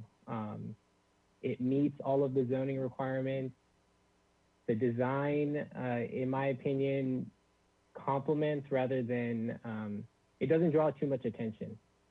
And I am in support. I'd be willing to support a additional condition of approval. Commissioner Wiscombe brought up the ESHA considerations for the conditions of approval. I'm in full support of that. I'm also in support of the applicant working with the neighbors to address their privacy concerns. I have been assured, and I feel reassured, that the basement concerns were addressed today in the conversation. The stormwater management tier 3 will address the stormwater concerns. So I'm in favor of this project, and if it's okay with Mr. Busk, I would be supportive of minutes reflecting comments from commissioners if we do plan to move forward with approval, so that those comments can be relayed to the single family design board. Those are my comments. I'd love to hear what my fellow commissioners think. Commissioner Wiscombe? Yes, Chair, Mr. Chair, I'd just like to make a motion and let's take it for a spin. I think we beat this. I agree with your comments. You can't make and Mr. Cornell's comments, you can't make this invisible.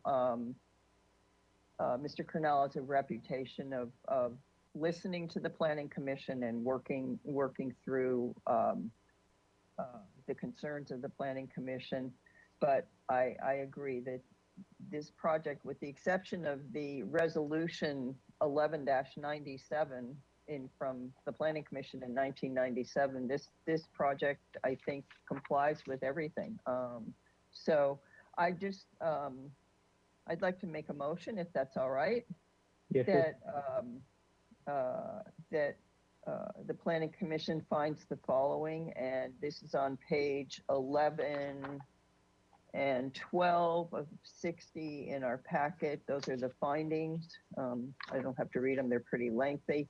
And that we also amend the conditions of approval for a subdivision map, and that would be condition Roman numeral 2A3 in the Planning Commission's resolution number 011-97, removing the limitation of the development of only a one-story structure.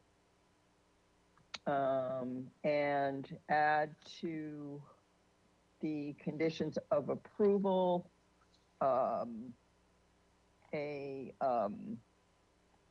an additional condition that I'm sure Mr. Bus can wordsmith very nicely for protection of the ESHA. And is there anything else we need to add to the C of A? I don't think so. And then also, as part of the motion, make a recommendation to forward to the Single Family Design Board to work with the applicant on the visual impacts of the project, especially from Arroyo Borough. Noting that several commissioners are concerned about the visual impacts. Does that cover it? Thank you, Commissioner Wiscombe. I think it does. And I will wait to see if anyone has a second, and if not, I will be. I don't see anyone, so I will second that motion. Is there any discussion on the motion? Commissioner Hagan? Yeah, I'll go with that. But, you know, to Mr. Cornell, obviously we don't have policies that prescribe invisibility. So Commissioner Lodge's point is that, I think, I'll put words in her mouth, it's a stark difference of what's there. It's on a ridge top. It is going to be highly noticeable. And so there are subjective policies that are in our land use plan that if you can't find it compatible, then you don't vote for it. So that's pretty clear.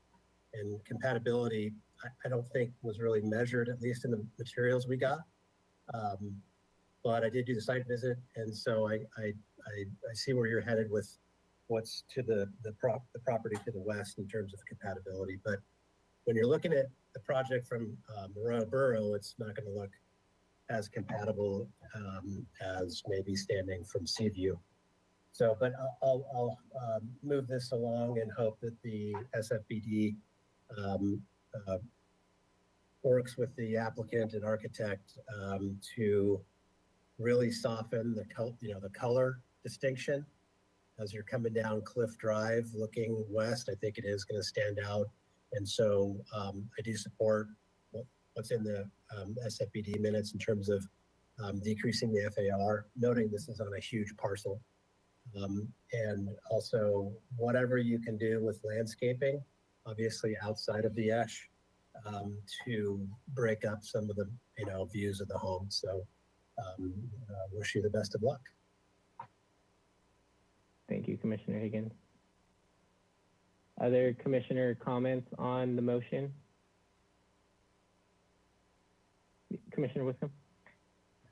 Yeah, I just wanted to add, I agree with what Commissioner Higgins said, and I just wanted to add, I think on the site visit, Mr. Cornell could confirm this, the house to the west, directly to the west of this site, is a home that Mr. Cornell designed also. At least that's what I heard at the site. Yes, that is correct. And Mr. Commissioner Lodge? I would like, that's correct, what Commissioner Wiscombe just said. It is in a very similar style, it is in the same style as the proposed building, proposed house on the site. So it certainly will be compatible with the building, the house to the west. Thank you. Additional commissioner comments on the motion?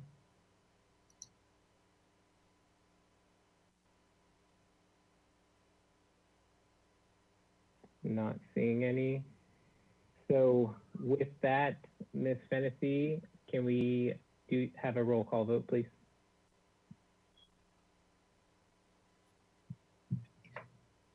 Thank you. I'll now start the roll call vote.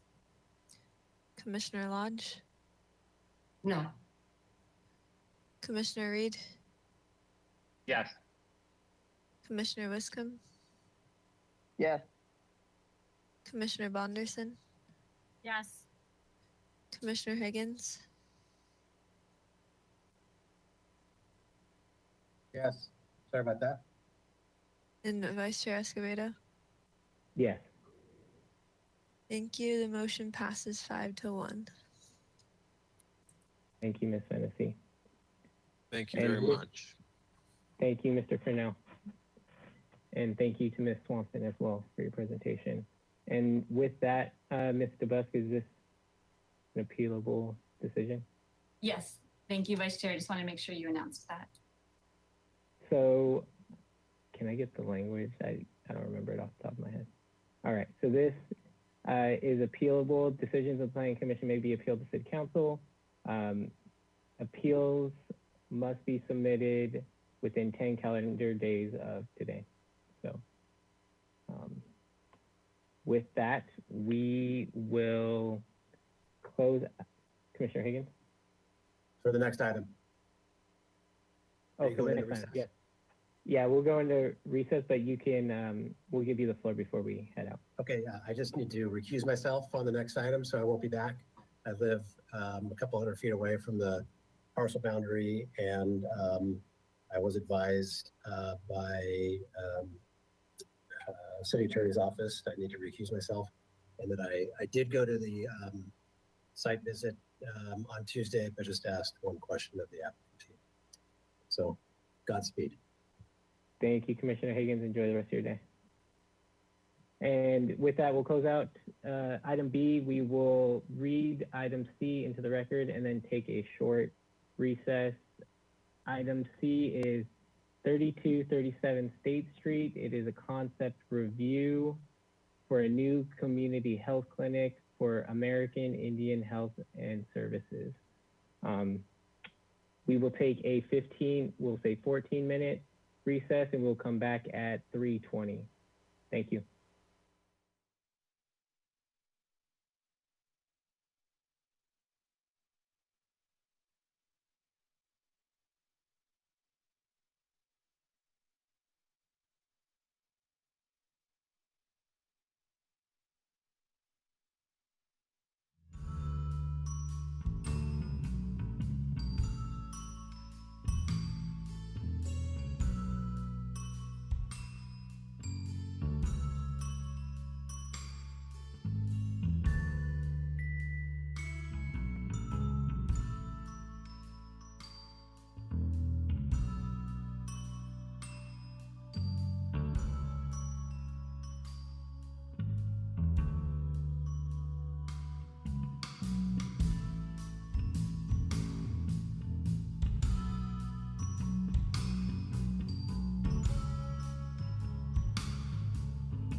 2021 Planning Commission meeting at 3:20.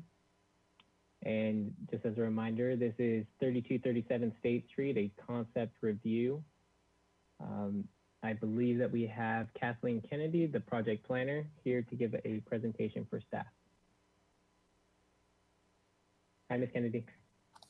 Good afternoon. Thank you, Vice Chair. Good afternoon, Commissioners. I'm Kathy Kennedy. I'm case planner for this project.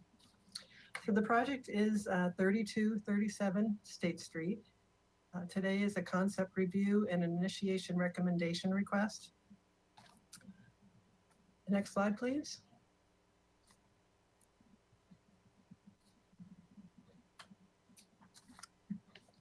So here's the project site. It's located at the corner of State Street and Las Positas Road, and it's about 2.5 acres in size. It is adjacent to Mackenzie Park, a city park to the south, as you can see, and it's in the Upper State Street area. Next slide, please. Here's a photo of the existing site. As you can see, indicates that it used to be a Army Reserve Center owned by the federal government. Next slide, please. Here's another view of the existing site. This is from Las Positas Road. It shows the existing buildings, and I believe they've been vacant, my understanding, since about 2009. Next slide, please. So as an introduction and a little overview of why we're here today, I wanted to say that the American Indian Health and Services Organization, which is a local nonprofit organization in town here, is in the process of purchasing this property from the federal government for the use as a community health center. So when this is no longer federally owned, the property would have to comply with the local regulations. So there are a number of required steps in order for the applicant to submit for this community health center for this to be allowed on the project site. Next slide, please. So the main purpose of today's hearing is for the Planning Commission to recommend whether to initiate a specific plan and general plan amendment for the subject property. That would be a recommendation to the City Council. And the initiation is the first step. It would allow the American Indian Health and Services Group to submit an application for their community health center. Next slide, please. So other purposes of today's hearing are listed here. We'd also like to discuss what uses should be included in the specific plan. And in this case, of course, no final decision will be made. I wanted to let you know, just remind you that this will be going to City Council for their initiation review, and then it will come back to the Planning Commission, and then it will go back again to the City Council. So there's another opportunity for you to provide input, and then also opportunities for the City Council to provide input on these uses. But we would like your general comments, preliminary comments on those uses today. The same with the general plan land use designation change.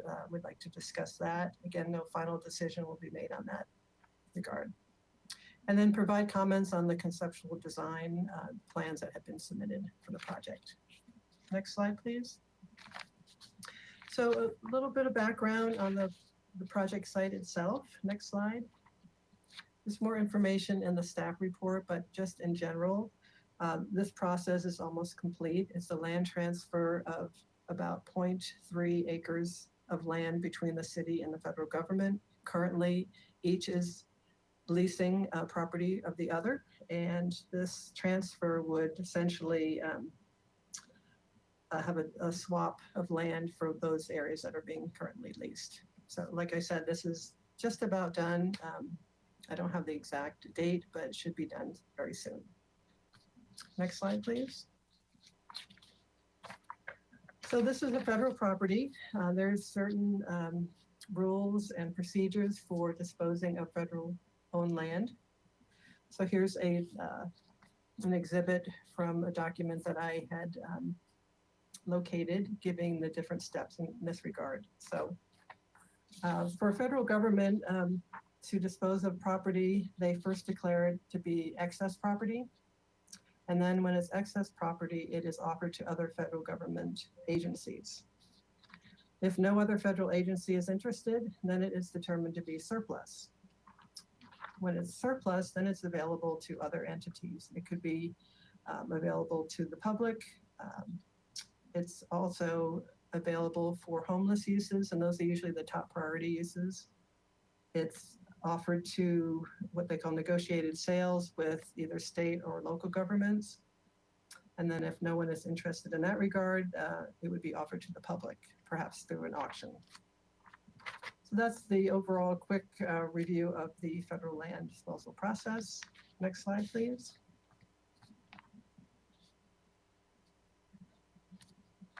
So in this case, this is in regard to the land purchased by the Indian Health Service. So this particular property was declared excess land by the federal government in 2017. Then it was offered to other federal agencies to see if there was a need.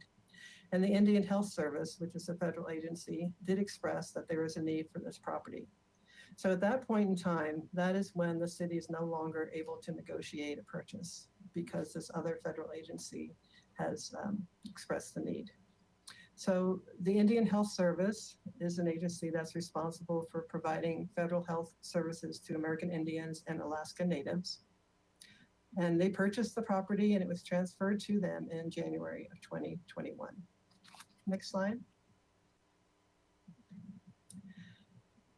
Indian Health Service is allowed to transfer properties to an urban Indian health program. American Indian Health and Services is a designated urban Indian health program. So they're in the process of purchasing the property at fair market value, thus reimbursing IHS for their payment.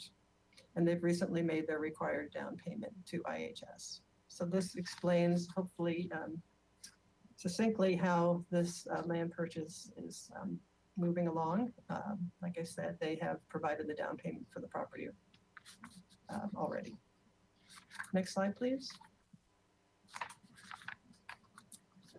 So why do we need a specific plan and general plan amendment? Well, the federal government, like I said, is not required to adhere to the local land use regulations. But when it's being sold to the American Indian Health and Services, the site must comply with local regulations in regard to zoning and land use designations.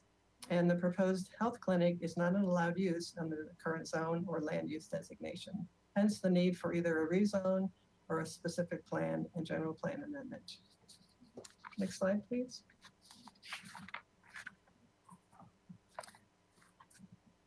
So the initiation request was first brought before the City Council back in February of this year. Council decided to postpone their decision on the initiation and referred it to the Planning Commission for comments. They had some concerns. One was whether the applicant had the financial means to proceed. And it's my understanding that the applicant will provide that information to the City Council at their next hearing. They had a concern about what would happen to the property if the clinic use was not successful. And that's really the reason why it's important to have other uses listed in the specific plan. If the clinic were not to continue, then other uses would be allowed. And those uses are those that will be listed in the specific plan. The city has been interested in the possibility of acquiring the property.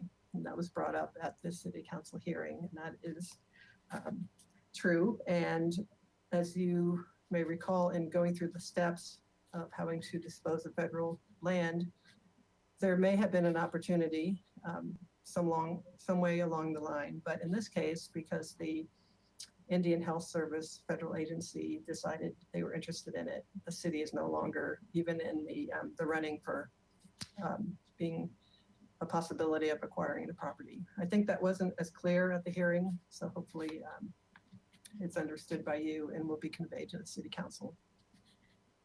They wanted more information on the project itself and suggested that the Planning Commission should review conceptual plans.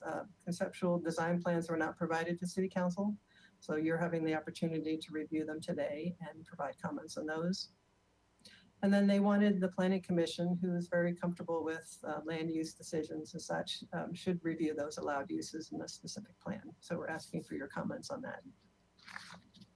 Next slide, please. So in regard to the conceptual design, I know the applicant will be discussing the design in much more detail, but here is a perspective of the State Street proposed new entrance to the building. Next slide, please. And then here's a conceptual site plan showing the existing building. So of course, new landscaping and parking areas. They've also have a proposed addition of about 4,000 square feet. Because they don't have enough square footage, they would need to request an allocation. And one way to do that is to have this project be designated a community benefit project. So the city council, when they look at the initiation, would also determine whether it's a community benefit project. And if so, then they could receive an allocation through that category. Next slide, please. And next slide. So the existing zoning designation is RS 7.5. That allows single residential development. It allows some other uses, public and semi-public uses are allowed with a CUP, but the medical clinic is not allowed. Next slide, please. So rather than rezone, say, to the OM zone where a medical clinic is allowed, staff felt like a specific plan is a better mechanism because it could further limit the uses on the site. We may not want every use that's allowed in an OM zone to be on this site. So the proposed specific plan does include any non-residential use allowed in the zone, any residential use allowed in the zone, provided they are restricted to affordable units, and staging for emergency services by a public agency. We've included as Exhibit E in your staff report, the OM zone. So hopefully you've looked at that and can look through and see if there are uses that you feel like would not be appropriate for the site, and those could be eliminated. You could specifically state which ones from those in that list that you think would be appropriate. Next slide, please. And there will be specific plan findings to be made when this is approved. They're here. Basically, that it implements and is consistent with the general plan, and that this specific plan will have superior development that would be otherwise allowed under zoning. Next slide, please. So in regard to the general plan amendment, the existing designation as parks and open space allows for public and private parks, recreational facilities, but of course does not allow a medical clinic. Therefore, that would need to be changed. Next slide, please. The applicant suggests office low density residential, which would be 5 dwelling units per acre. That would match the current density on the site now under the zoning. Staff has recommended office medium density residential, a little bit higher density of 12 dwelling units per acre to provide increased density, therefore allowing more housing units. Next slide, please. So the next step in this process, if this project were to move forward to be approved, these would be the steps. City Council to initiate the specific plan and general plan amendment. So they wanted comments from Planning Commission, but they wanted to have the option to initiate at their level at the City Council. And at the same time, they could designate it as a community benefit project. And then the applicant would submit the planning application for the development plan, specific plan, and general plan amendment to staff for review. It would go to the Historic Landmarks Commission for conceptual review. I say accept the historic report. I didn't get into this, and I think the applicant may, but the existing building, or at least a portion of it, is a historic resource. Then the project would go to the Planning Commission for approval of the development plan, and then you would make a recommendation to the City Council to adopt the specific plan and general plan amendment. It would again go to City Council, who would adopt the specific plan and general plan amendment. And then it would return to the Historic Landmarks Commission for project design and final approvals. Next slide, please. So in order to focus your review, staff prepared these questions. These are the main points of what we're looking for. So in regard to the specific plan, are the uses proposed in the specific plan appropriate? Shall uses be added or removed? In regard to the general plan, is the land use designation appropriate? in regard to the project design? Do you have any overall comments on the proposed plans? And probably most importantly, can you provide a recommendation to the City Council for the initiation of the specific plan and the general plan amendment? So that concludes staff's presentation. I'm available for questions as always. Thank you. Thank you, Ms. Kennedy. And I believe we have an applicant team who is ready to present as well.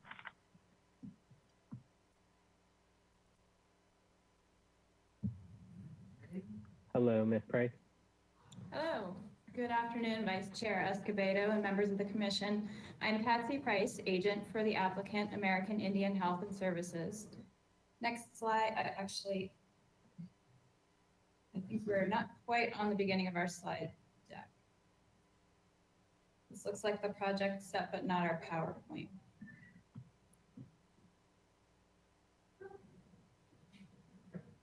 Do we have a PowerPoint rather than the just the conceptual plan set?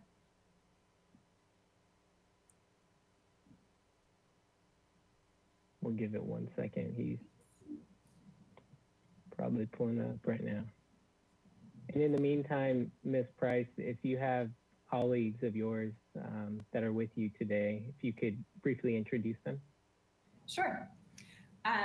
I'll first introduce Scott Black, CEO of American Indian Health and Services. He'll be speaking shortly. Other members of our team include Duddy Pikert, project architect, Beth Collins, land use attorney for the project, Cameron Carey of Tynan Group, who is our construction project manager, and Jim Youngson and Brian Robinson with Terrain Consulting, assisting with public outreach. All right, thanks. Next slide, please.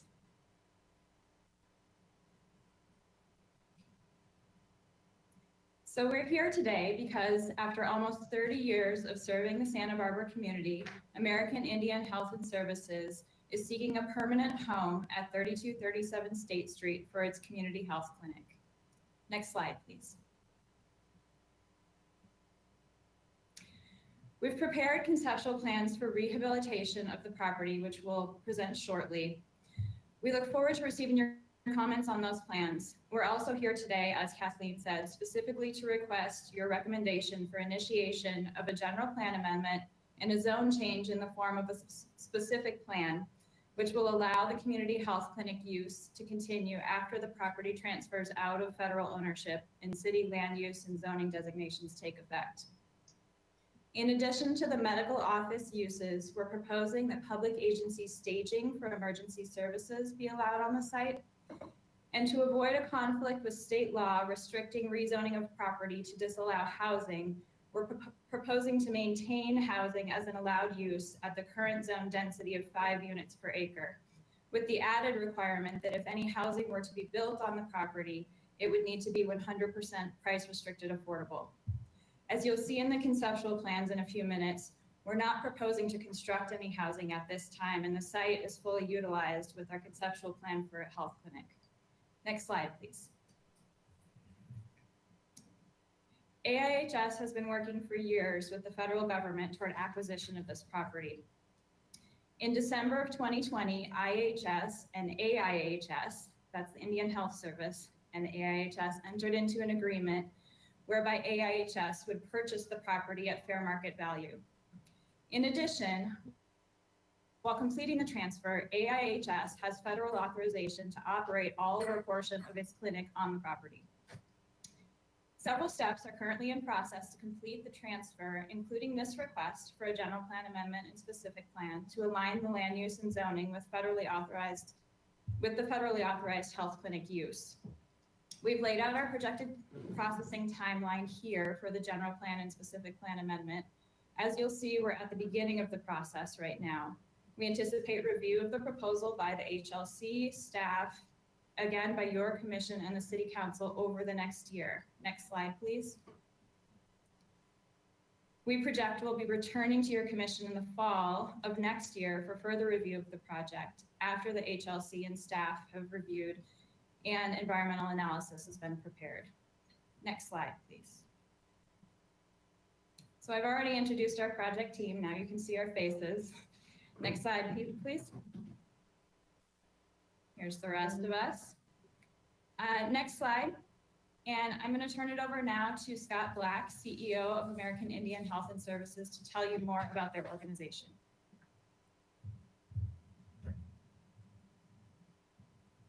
Good afternoon, Commissioners. I'm Scott Black, CEO of American Indian Health and Services. I would like to provide a bit of background about our wonderful community health clinic. American Indian Health and Services is an outpatient Santa Barbara clinic founded in 1994. We offer medical, dental, behavioral health services combined with community wellness. We are one of 41 urban Indian health clinics in the country, and most are located in large urban areas. We realize our name can be confusing as we often, as we offer healthcare to both American Indian, Alaska Native, Native Hawaiian, and all Santa Barbara community members, including a large pediatric practice. The majority of our patients are not Native American, and American Indian Health and Services is not affiliated with any one tribe. About 10 of the 41 urban Indian health facilities are also Health Resources and Services Administration federally qualified health centers. Other federally qualified health centers you may be familiar with are Santa Barbara Neighborhood Clinics, Community Health Centers of the Central Coast, Clinicus, and unique to California, our County Public Health Department is a federally qualified health center. We serve approximately 700 individual patients, and about 80% are living at 200% of the federal poverty guideline or below. They're often uninsured or underinsured people who need specialty care as well as primary care. Next slide, please. We enjoy a true cooperative relationship with other healthcare partners in Santa Barbara. Cottage Hospital, Sansum, Santa Barbara Neighborhood Clinics, San Ynez Tribal Health, United Way, and Direct Relief, to name a few. American Indian Health and Services has been accredited as a National Committee for Quality Assurance Patient-Centered Medical Home since 2014 after completing a demonstration project and joint venture with the Santa Barbara County Public Health Department. Next slide, please. While we provide outstanding whole patient care, operating out of our present facility is a challenge. Currently, we have 5 separate leases totaling 15,300 square feet, plus additional storage space at the El Mercado shopping complex on 4141 State Street. As you can see from the photos, we are based in an office retail building. The space is disjointed and does not have the layout of a clinical facility. Although we have been at the same location for 27 years, a commercial lease does not provide us with the ability to control our future. Nearly all of our leases do not contain options for renewal. Having a secure space at 3237 State Street will provide us with the long-term sustainability at a central location within our service area. As many of our patients use public transportation, having a bus stop in front of the building will help minimize their commute.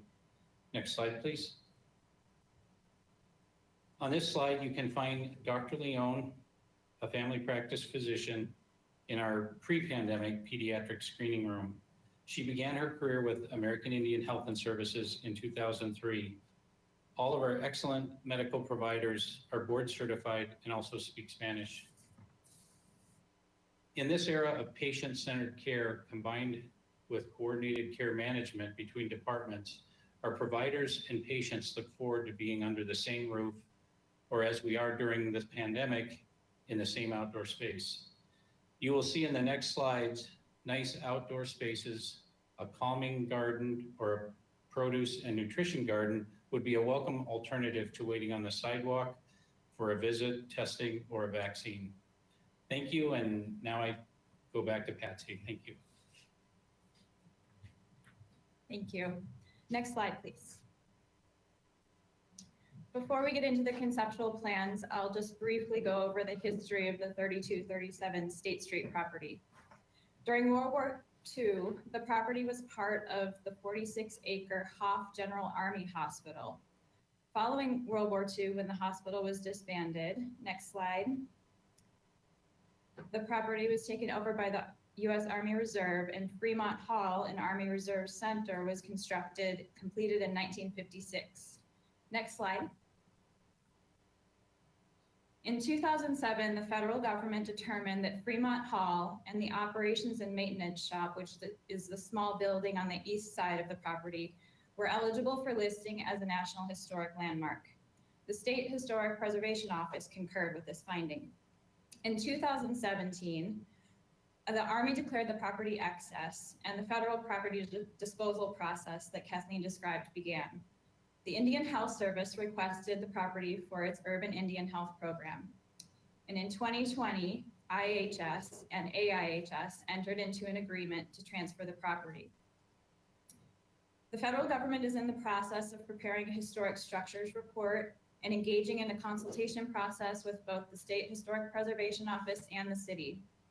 They intend to establish restrictions on future rehabilitation of the site, which would be recorded as deed restrictions before the property is transferred out of federal ownership to ensure that the historic resources on the site are protected. This would be in addition to HLC review of any exterior changes to the property. Now I'm going to turn it over to Debbie Pikert of RRM Design to discuss our conceptual plans. Thank you, Patsy. Vice Chair Escobedo, commissioners, it's my great honor to be working with this exceptional team on this very worthwhile project to establish a permanent home for AIHS at this prominent location in our community. Next slide, please. This slide shows you an aerial image of the site, the subject site that we're looking at and talking about today. Again, located at this prominent intersection of Las Positas and State Street. You can see the park to the south and the east, and then the commercial businesses across the street on State Street, and of course the shopping center to the west of the site.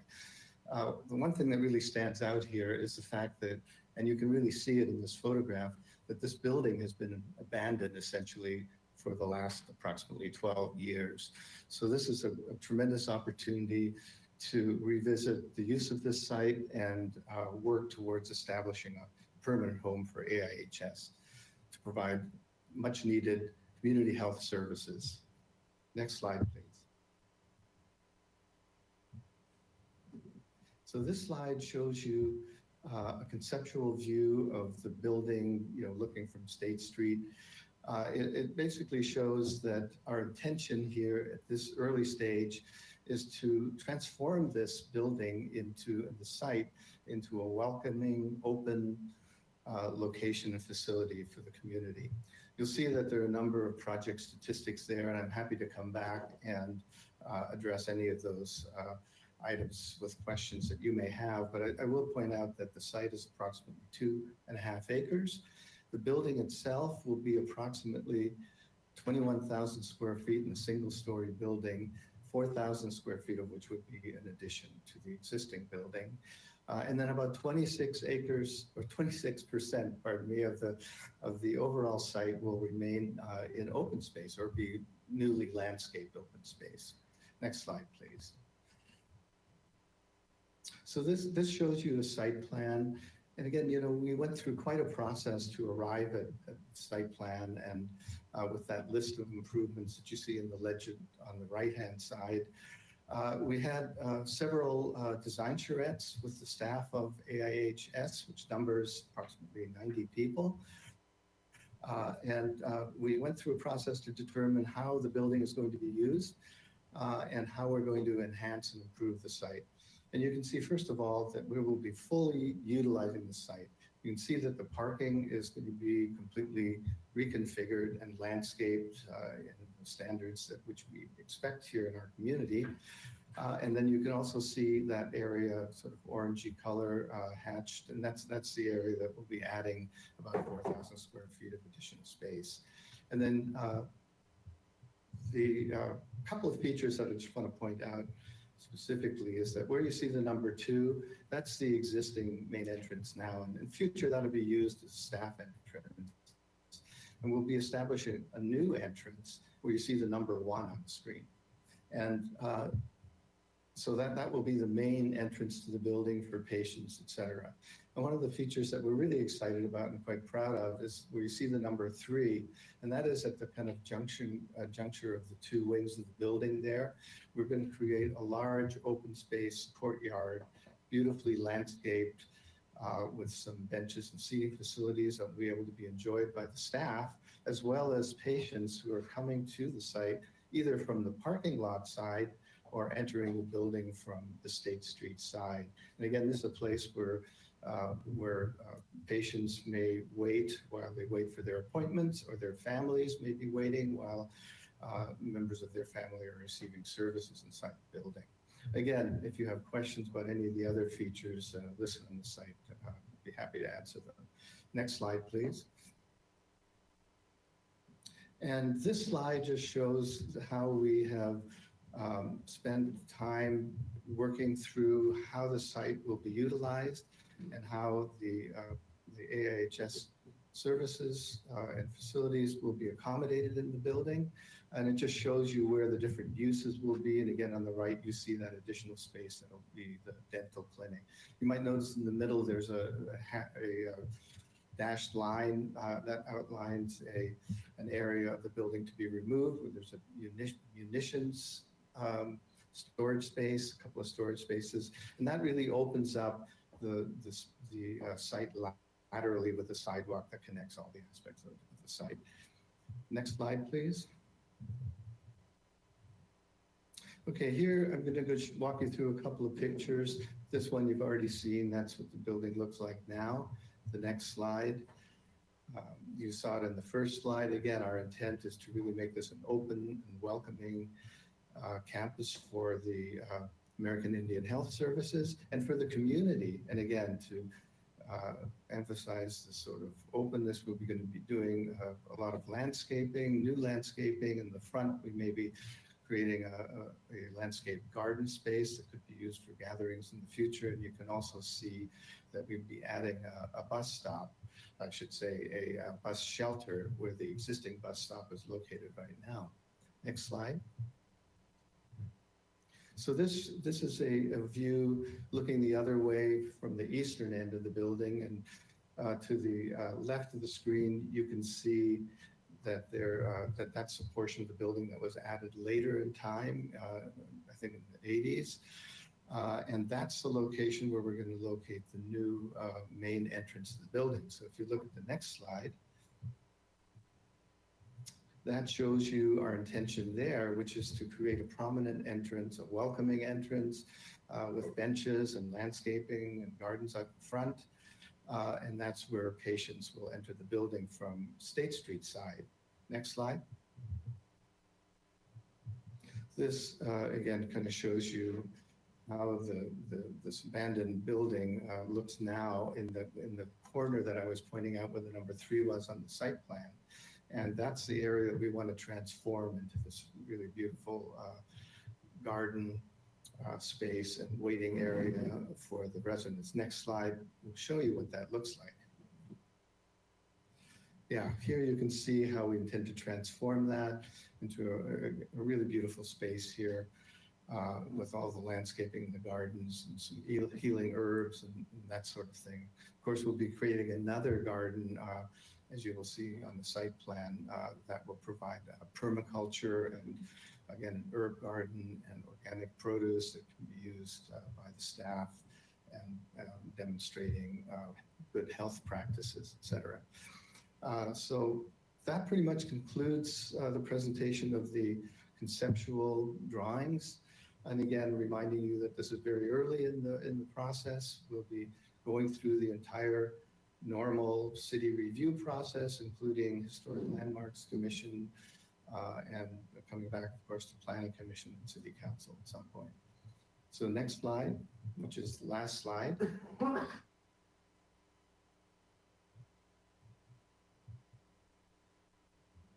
There we go.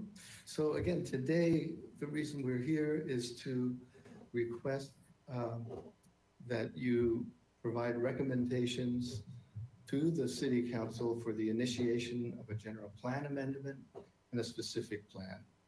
And in particular, we're really asking you here to work with us to help establish this permanent home for American Indian Health Services so that they can serve the community and be able to be located in this place, in a place that's really appropriate for the kinds of services they provide and that the needs they have for facilities in a building.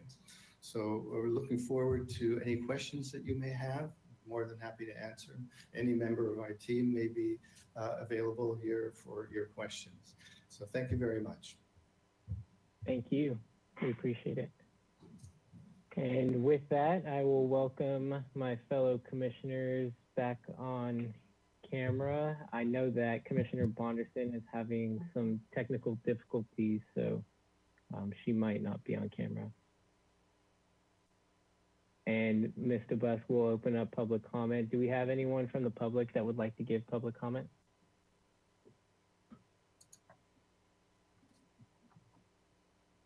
Thank you, Vice Chair Escobedo. We do have some members of the public that are prepared to give public comment, but just for everyone else, if you've joined by webinar and you'd like to provide comment on this item, please click the raise lower hand icon on the control panel. Each speaker will have 2 minutes and time cannot be donated to another speaker. The red arrow pointed down indicates that your hand is raised. At this time, it looks like we have 2 public speakers. Our first speaker is Bradley Hope. Bradley, you have 2 minutes. Hello, thank you for letting me speak. I'm Dr. Brad Hope. I am the medical director of the clinic right now. And I just wanted to give 4 reasons why it would be great for us to be able to move to the new site.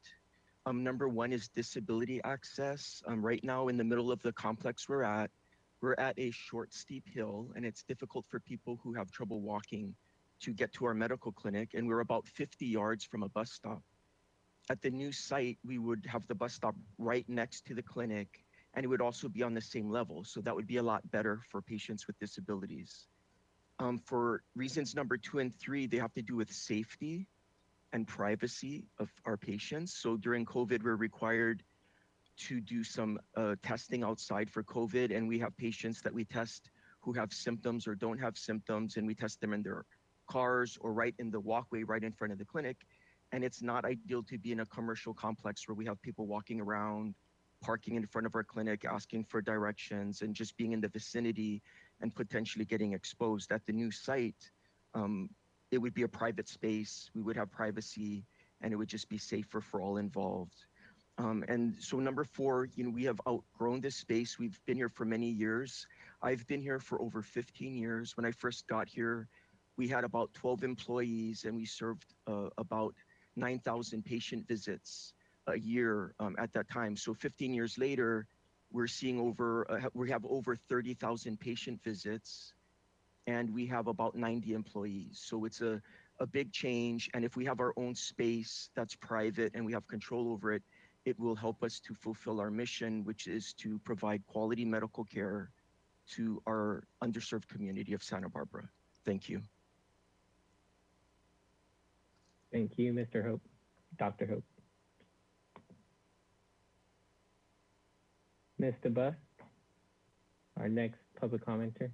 Thank you. Our next public speaker is Jonathan Gardner. Jonathan, you have 2 minutes. Yes, thank you very much. Before I start, I'm a neighbor. I live in the Samarkand neighborhood. Before I start, I want to say that I strongly support the work of American Indian Health Service. I greatly appreciate the work of the commission, the commissioners, the professional staff, and thank you as well to the AAH staff team that presented today. That said, I have some questions about the land use permission. I use the park every day, and I'm acutely aware that the Corner State and Las Piedras is an eyesore, so I'm very happy it's going to be put to better use. I also understand there's no plans for housing in this project submission. The project is solely a medical clinic. Please correct me if I'm not accurate on that point. Given that, my questions are, 1, why not designate the property office medical, which is all the applicant needs, wants, and leaves it at that? 2, if there are no plans for housing, then why did the applicant ask for low density housing zoning when I understand from the Upper State Street overlay, you already have that permission? And finally, why in the staff report is staff recommending medium density housing, which is more dense than the applicant itself requested. Thank you for your time. Thank you. Ms. DeBus, do we have other members of the public that would like to give public comment on this item? Thank you, Vice Chair Escobedo. At this time, we don't have any other members of the public that have raised their hand. Would just like to explain that if any members of the public would like to be added as an interested party on this project, they can send an email to pcsecretary@santabarbaraca.gov or give us a call or send us by mail a request. And all of this information is on the agenda for the public to see. Commissioner Monderson? Thank you, Mr. Chair. I was curious to know what the name of the previous speaker was, the one that we just heard, so I can refer to it later. That was Jonathan Gartner. Thank you. And are we in a position to answer the questions that he asked now that it was immediately adjacent to this conversation? Should I? Ms. Monderson, yeah, ask those later. We're gonna close out public comment after we check in with Ms. Fennessy about any written public correspondence submitted prior to the hearing. I'm sorry to interrupt, but I believe there may be one more public speaker who's trying to raise her hand. Dr. Wong from AIHS is maybe not able to, maybe having technical glitches. Ms. DeBus? Okay, thank you. I will unmute Alice Wong to see if that is the public speaker that you were referring to.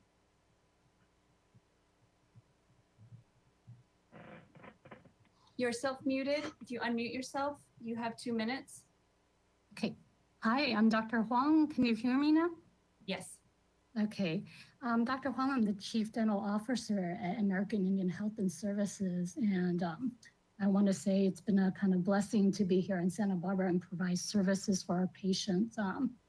There is so much need for dentistry in this area, and it's not just simple everyday needs. There's a lot of complex dentistry that happens at our clinic. And unfortunately, we're not in a space that kind of lets us work really well. We're kind of piecemealed into a location, and we transformed it from like a massage parlor, but we can't get the plumbing that we need to have more chairs and serve our patients and be able to do the endodontic services, ortho, and denture services we can do. If we could just move around the chairs a lot better. Pretty much every day we get, emergencies that we do surgeries in these offs. And after the COVID, we kind of had to shut down our portable units and just use them for more kind of denture processes. And it kind of limits our availability to do a lot of surgeries. And it would be really nice to have full operatories where we can move around and work as a team to help, people that come in every day. And like we said, we do have endodontists who, provide services are like easily $2,000 outside. And these services are free to our patients in our community when they have in their Medicare, Medi-Cal, and even patients who, have really severe orthodontics that are considered handicapped. They are services that we provide to our patients. And we've been able to help a lot of children and families in need in the community. And we're just asking for a good space where we're not constantly trying to reinvent, working space, and we can safely do our procedures. And thank you. Thank you, Dr. Wong. Ms. DeBus, do we have any other members of the public that would like to give public comment on this item? Thank you, Vice Chair Escobedo. It looks like we have one additional public speaker. Clara Bell, you have 2 minutes. Hello.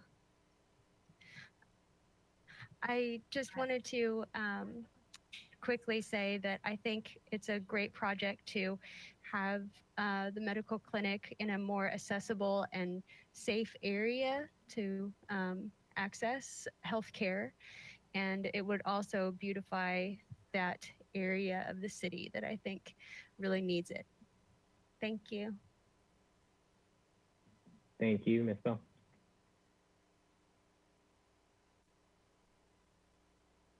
And that concludes the public speakers. Ms. Fennessy, did we receive written correspondence?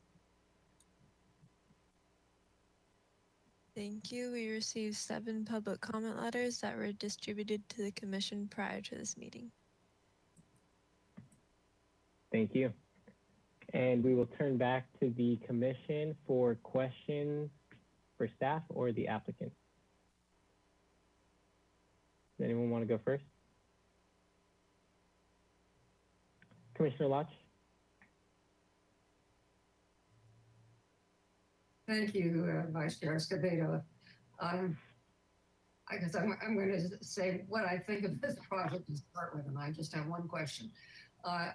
This is an excellent reuse of this facility, which has been sitting empty for far too long, and being a dilapidated looking structure in the community. I think it's going to be a great improvement to the corner, and it will be a great service or a great place for the Indian Health Services.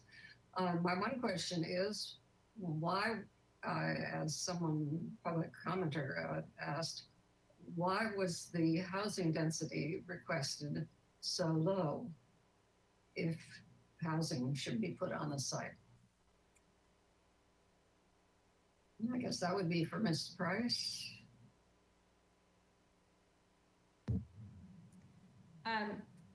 Yes, Vice Chair Escobedo and Commissioner Lodge.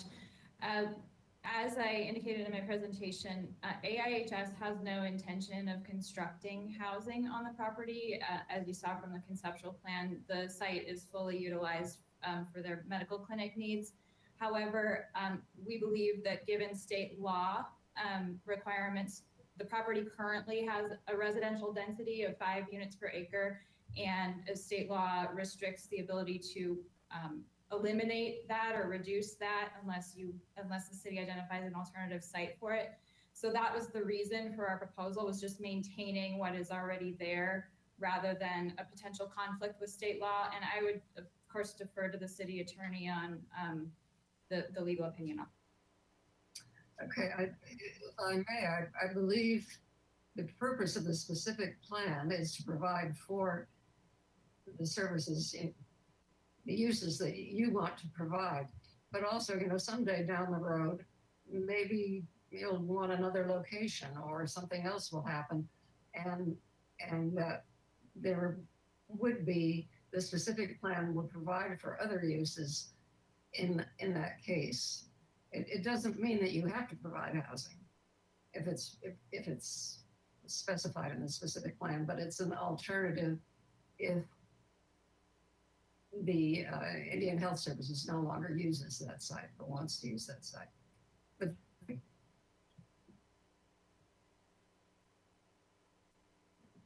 Thank you, Commissioner Lodge. Commissioner Bonderson? Oh, let's go 1 second. Sorry about that. If we could go to Assistant City Attorney Kay Bostringer. Thank you, Vice Chair Escobedo. And to Commissioner Lodge's comment, it's Ms. Price is right with the housing and the Housing Crisis Act. We're not supposed to reduce density. There's a question this is a federal piece of property, so it's never really been used or would be intended for housing. However, it's a good idea to protect that housing and potentially avoid any Housing Crisis Act issues by providing the underlying housing. So I think it's a good idea, but it sounds like Commissioner Lodge's question was why so little and wanting more. So that's I wasn't going to jump on, and then I just thought I'd clarify that. That's right, Ms. Ostrander. Thank you. And Commissioner Wiscombe? Yeah, sorry, Commissioner Bonderson, I know you were next. I just wanted to jump in since we're having this conversation. I think staff's, if Ms. Kennedy can jump on, I think her recommendation or staff's recommendation is to use medium density residential of 12 dwelling units per acre. Ms. Kennedy, is that correct? So actually make it higher, as long as it's all affordable. Yes, Vice Chair, Commissioner Wiscombe. So we're recommending 12 units per acre. Yes, medium. So you're recommending upping it? A little bit higher, yes. Yeah, upping it. And so we'd like your comments on that for sure, what you prefer. Yeah. Oh, okay. I just wanted to clarify. I got Commissioner Lodge's comment, but I kind of had the question on the reverse side that staff really wants it higher. So, so I get it. Thank you very much. Sorry for the interruption. Thank you, Commissioner Wisdom. Back to you, Commissioner Bonderson. Sorry about that. I've learned that if I just wait long enough, everyone will ask my questions for me. So the two of them just took both my questions. I guess I'll just try to take the thought a little bit further. I was going to ask staff about their recommendation as well. And since we got confirmation that yes, in fact, they are recommending a higher density, they're recommending medium density, maybe I can ask Ms. Kenny to come back and explain to us why that is the recommendation of staff. What are we hoping to achieve by discussing this and potentially moving forward with this with the Planning Commission? Well, like was stated earlier, the main use on this site is proposed to be this community health center, right? So that's what they're going for. This specific plan, though, is important because this use may not last forever. They may change, things happen. So what do we want to have there instead? Housing is very important. We thought medium level 12 units, dwelling units per acre would be a good number. Not too dense, but an improvement or more than what would be required there now. So that's our preliminary take on it. And then we also think maybe other uses would be important there too to consider. So I'd like you to look at that as well, although we know housing's certainly very important these days. So that being said, in the event that we do need to consider other uses in the future, perhaps at any point something changes and there may be another type of proposal on this lot, are we talking about all of these hypotheticals today in an effort to not have to bring it back to the commission and eventually to city council in the future? Are we just trying to cover all bases here? Is that why we're having this conversation in this way? We're trying to limit the uses, so or just make sure everyone understands what the final specific plan would allow. So at some point in the future, when this goes through the whole approval, this use for the medical clinic will be allowed, but then we want to know what would be allowed, just like any sort of like any zoning district. You can look at that and go down the list and determine, okay, a bank would be allowed here or wouldn't, or and such. So we'd like your comments as an opportunity to really tailor what kind of uses you think would be appropriate in this location. So in other words, maybe I want to ask you again in a different way. In other words, the only reason we're having this conversation now is to avoid having to have it again later. Is that what we're trying to do here? Is if we're modifying the zoning, might as well do it all in one shot instead of having to do it based on a future proposal, perhaps? No, I would say because the initiation is the first step at City Council. That means the applicant can go forward with a specific plan, and the specific plan can change over time. But I think it's really good early to get that figured out. You can provide input now. It will go to City Council. They may have some other ideas and may change it a little bit. Then it will come back to you again. And then at that point, probably more firm about exactly what uses. But at some point, there will be a specific plan with uses, and those will be the ones that are allowed. Very good, thank you. And also on page 7 of 60, where you have highlighted the idea that staff recommends the designation of medium density, you also mentioned that other land use designations in the vicinity include commercial, medium-high residential, which is the next year up, 15 to 27 million units. Are you in any way implying that we talk about that density as a consideration here, or are you just mentioning that it's nearby? I think I didn't quite understand your question. If you could repeat. On page 7 of 60, if you can refer to the last paragraph, Okay. in the staff report, you just are stating, I believe, that you're just stating the fact that other land uses, use designations in the vicinity include X, Y, and Z. I'm curious to know if you're also offering the higher density, the commercial / medium high residential, that's 15 to 27 dwelling units. Are you offering that for our consideration? Should we be talking about that today as a possible option for us to recommend? Yes, so I mentioned that. I wanted to give you an idea of what is in the vicinity. And then if you look at the map, and I'm trying to find the actual, on page 35 of 60, and I did have it in my PowerPoint too, just showing the land use designations in the area. So there isn't I don't think in the city at all, a office low residential density, and there isn't one nearby. To be consistent, we do have the office medium high nearby. Wonderful.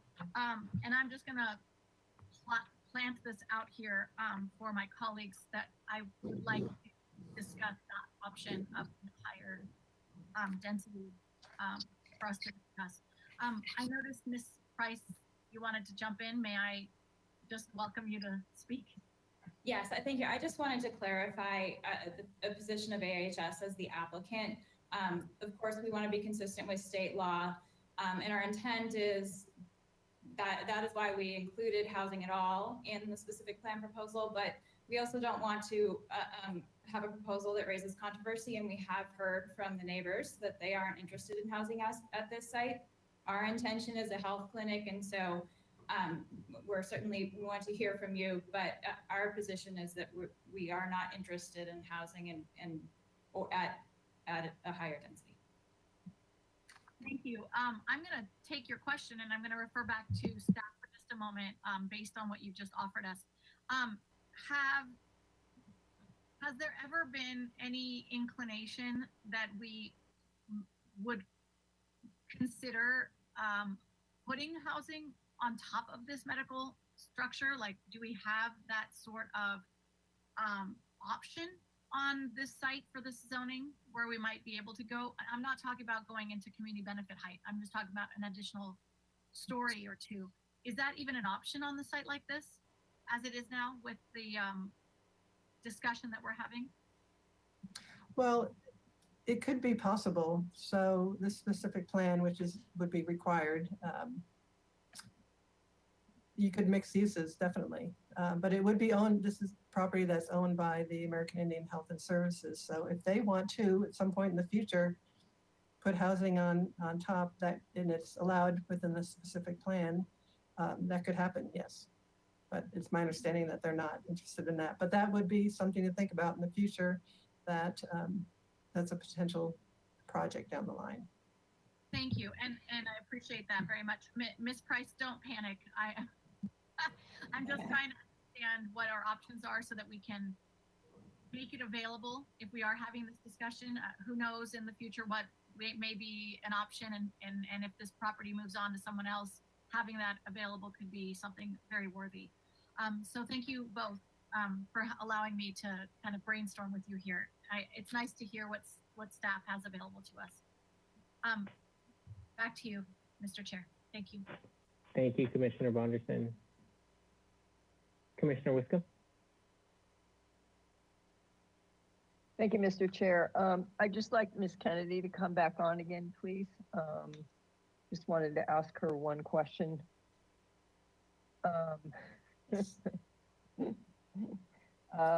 Okay, so I really want to just be clear on what staff's recommendation is. I think I have actually two questions here. First, you said medium density residential, and I gather it's because you're looking at the top part of that slide where the site is really surrounded by medium density residential. Is that correct? So you thought that was compatible? Yes, and we do understand, there's less density to the south. Definitely understand that, but there would be in this case, a park in between. Right. So, right, but but you're saying instead of the, what Commissioner Bonderston was talking about, medium high, what color is medium high on this map? Is there medium high on this map? I gotta look at my, it's on page 35. I gotta look at my, so medium high is It's being pointed out there. You can see the cursor. It's That's the all pink. medium high. Okay, so is medium, so is medium high, that's,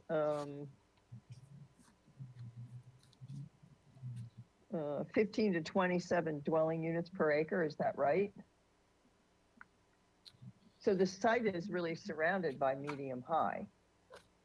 Yes, Mr. Commissioner Balthazar. Wisdom, that's correct.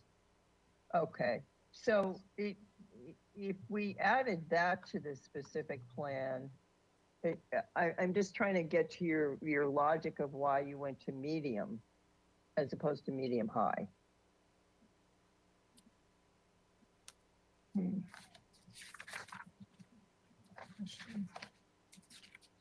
Because it looks to me like the site is surrounded by medium high, and I think Commissioner Bonderson's point was let's have a look at that because of that. Is it? Well, it's Is it subjective. I because of think. the low density on the other side? We felt like it was an increase, so we would like to see something higher than low. Right. We're also just open, this is a suggestion, so it seemed to be a good preliminary starting point. And I think because there is definitely low density to the south, that whole neighborhood. The yellow, yeah, to the Yes. south. That's, you kind of felt that was I don't want to put words in your mouth, but you felt that was kind of a compromise. Yeah. And then Okay. also, just to note that additional housing units could be allowed through state, density bonus and city bonus, et cetera. And So there's always opportunity. What other state law is going to confront us? Right. Okay. And then the other thing I wanted to ask you, Ms. Kennedy, is public agency for emergency services, that's one of the uses staff would like to see. Is that right? Yes, that came up, I believe, in early discussions with the applicant, and that would be a good location in case any kind of emergency occurred. That would be helpful to have sort of location in that. Okay. And then do you have any other recommendations besides your, excuse me, your medium density res, medical offices, public agency for emergency services? And I know you want to include in the specific plan the public improvements on State and Las Positas. I think that was clear in your staff report that you wanted to see those included.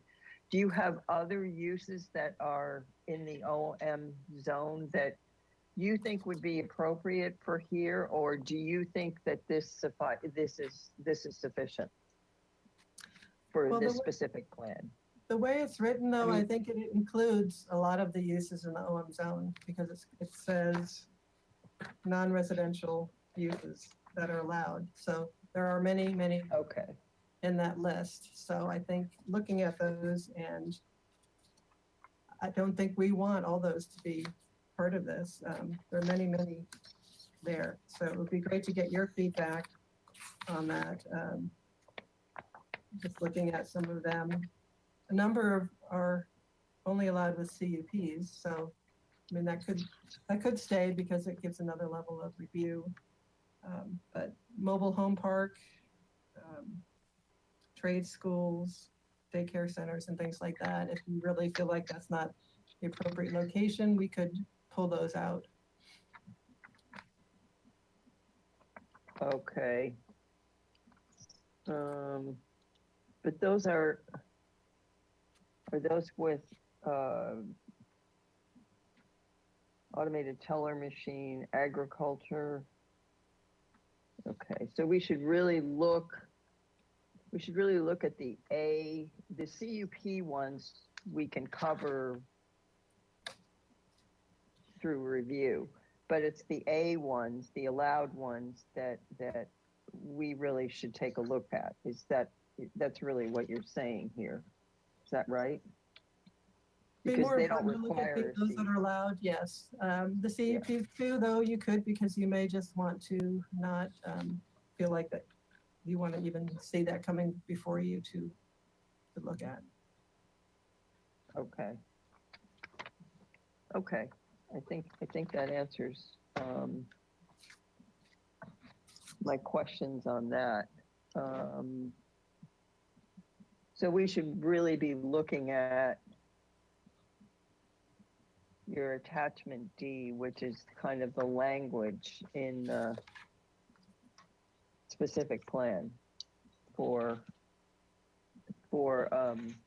the conceptual review of this specific plan. Yes. Okay. Okay, good. I'm just trying to think if I have any more questions. I don't think I do at this point. Thank you. Thank you, Commissioner Wisdom. Other questions from commissioners? Commissioner Reed? Thank you, Vice Chair Escobedo.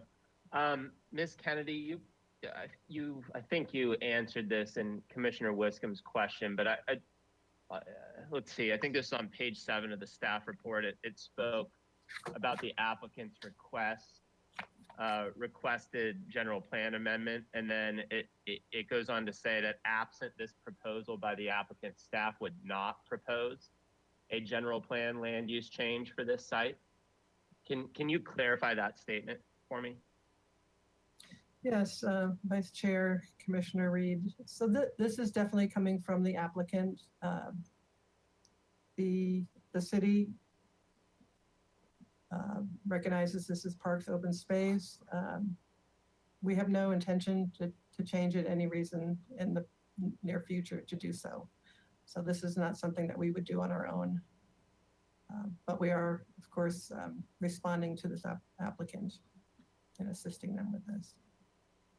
Okay, and piggybacking on that, just in a world of hypotheticals, should council and planning commission not support this, and there's no feasible path to a clinic, does this then just revert back to the federal government's control and the process start over again, or is there any conceivable path to keep it park or for the city to take control of it? That's a tough question. I know the applicant's going through the process, and they may end up being the owner, but I don't know if there are any contingencies as to how they may have to have this specific plan in order to do that. So I would have to defer to them on what the requirement is for them to move forward.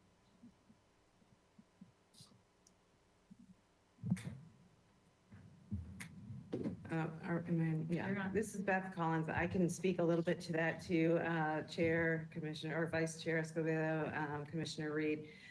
So right now it's in the federal disposition process. Kathleen did a great job explaining that. We are under contract to purchase the property, and we are now going to own the property, and that's why we're asking for the rezone. So your hypothetical is, I guess, are you saying if we don't rezone, then what happens? And that was also answered in Kathleen's presentation, in that there's a tiered process in the federal disposition process. Federal to federal is one tier.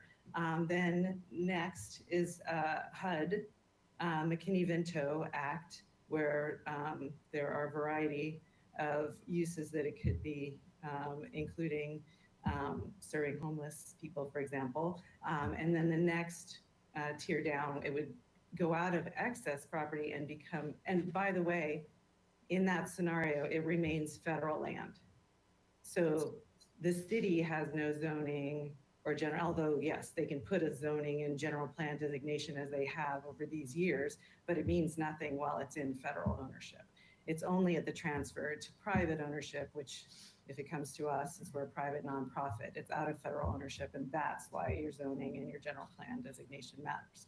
So if you're in that next tier where McKinney-Vento, it's probably federal. And then the next version is you have the city along with other potential public uses competing and trying to get the property.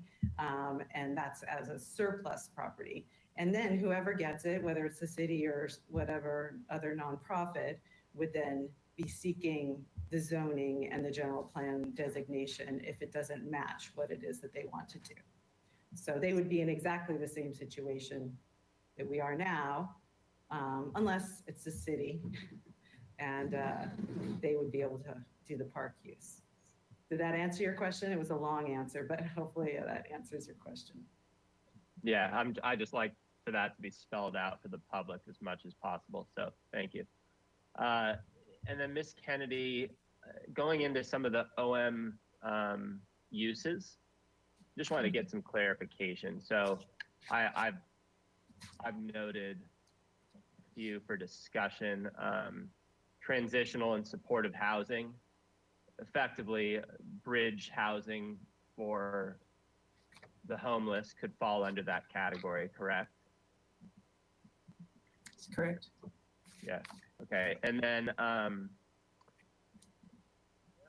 under the uses that require a performance standard permit, is that issued at the staff level or the planning commission level? So for instance, the bank or financial institution. It's been so long since I've reviewed one. I'll defer to Allison on that.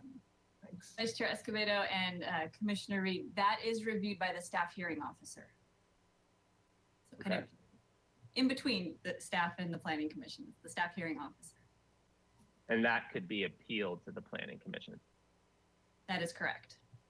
Okay. And then under the business and professional use, could you give a little bit more description there?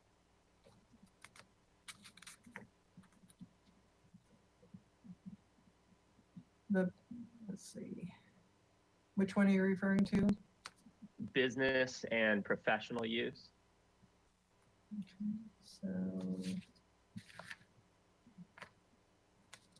I define that one. Okay, so there's a number there, A12. I think if you go down to page 56, go down one. And that is limited to medical and dental field only. So that actually would be appropriate for this proposed use. Making a note here. And how about accessory uses in buildings?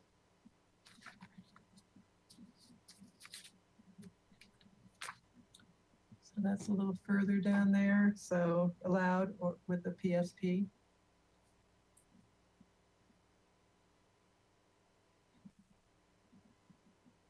Okay. And I'm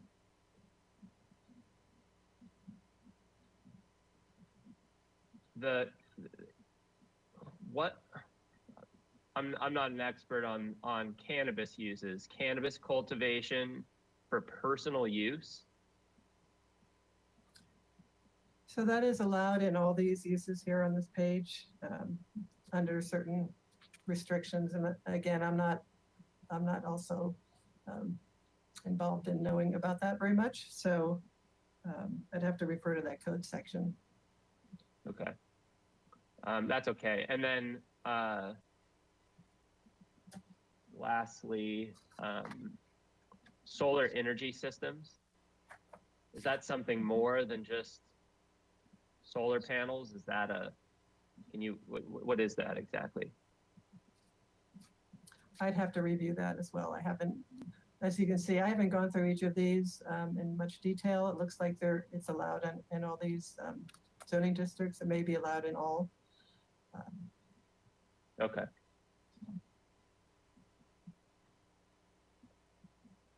Let me see if I have any other questions here.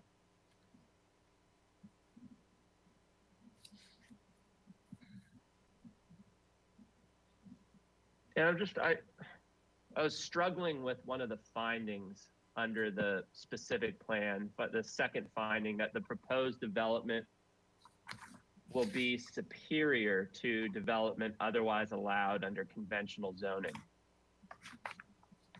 Are there any objective standards to that, or is that just a completely subjective determination?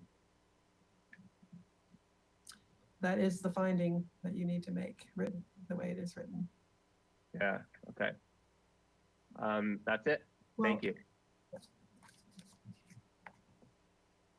Thank you, Commissioner Reed. Ms. Kennedy, did you want to add on to that?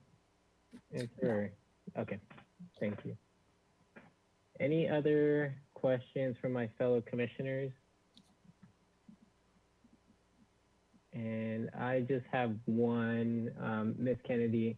I know that at some point it was discussed that the city was hoping to acquire this property. And do you know what the intended use was going to be? Vice Chair, I don't know directly. I believe that perhaps for park and rec uses, being adjacent to the park, or just some other public facility use. I don't have any specific, I don't know that there were specific uses in mind. It just seems like perhaps a great opportunity. Sounds great. All right, well, thank you. That's the only question that I had.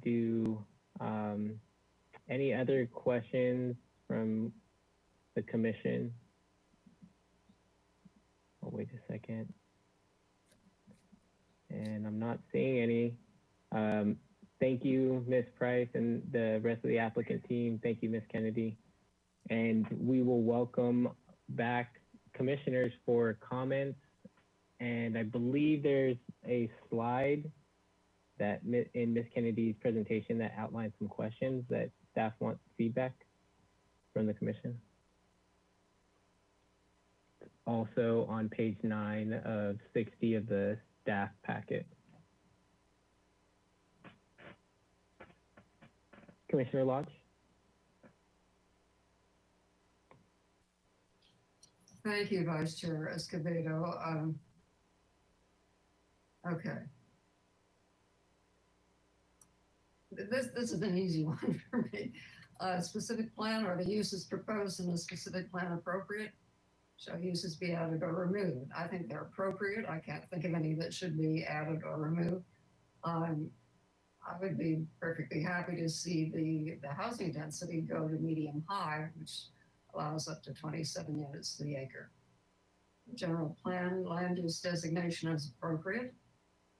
The project plans seem they're utilizing the building that's there and are adding on to it to be able to provide dental services. It seems as if it's been, it's very appropriate to the uses of the clinic, and that will be even more so when they have added on to it.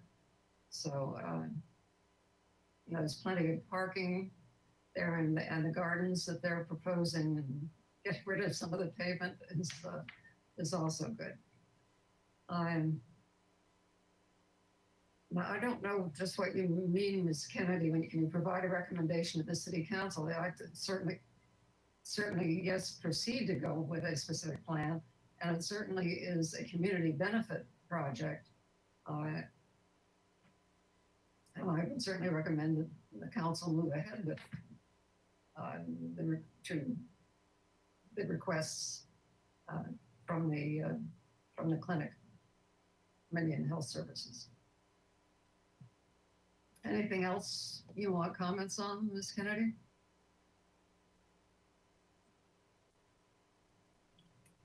Thank you, Commissioner Lodge.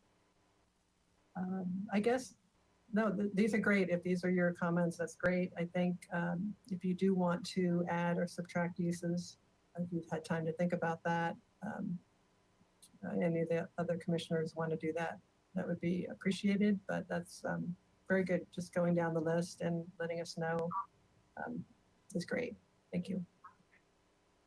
Thank you. Thank you, Commissioner Lodge. Commissioner Wisdom, did you want to provide comments?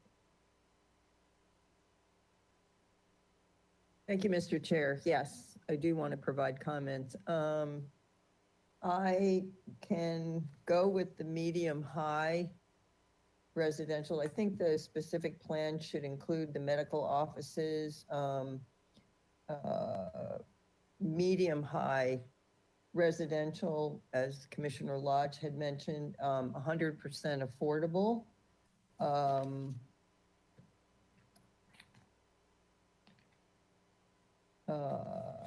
And also the specific plan should include the Public Agency for Emergency Services. And it should include the public improvements on State Street and Las Positas. There are uses in the OM zone that I am not in favor of. One is a mobile home park. And I've been through the list pretty quickly, but the second one is recreational vehicle parks, permanent. Another one is banks and financial institutions. And let's see if I have more here.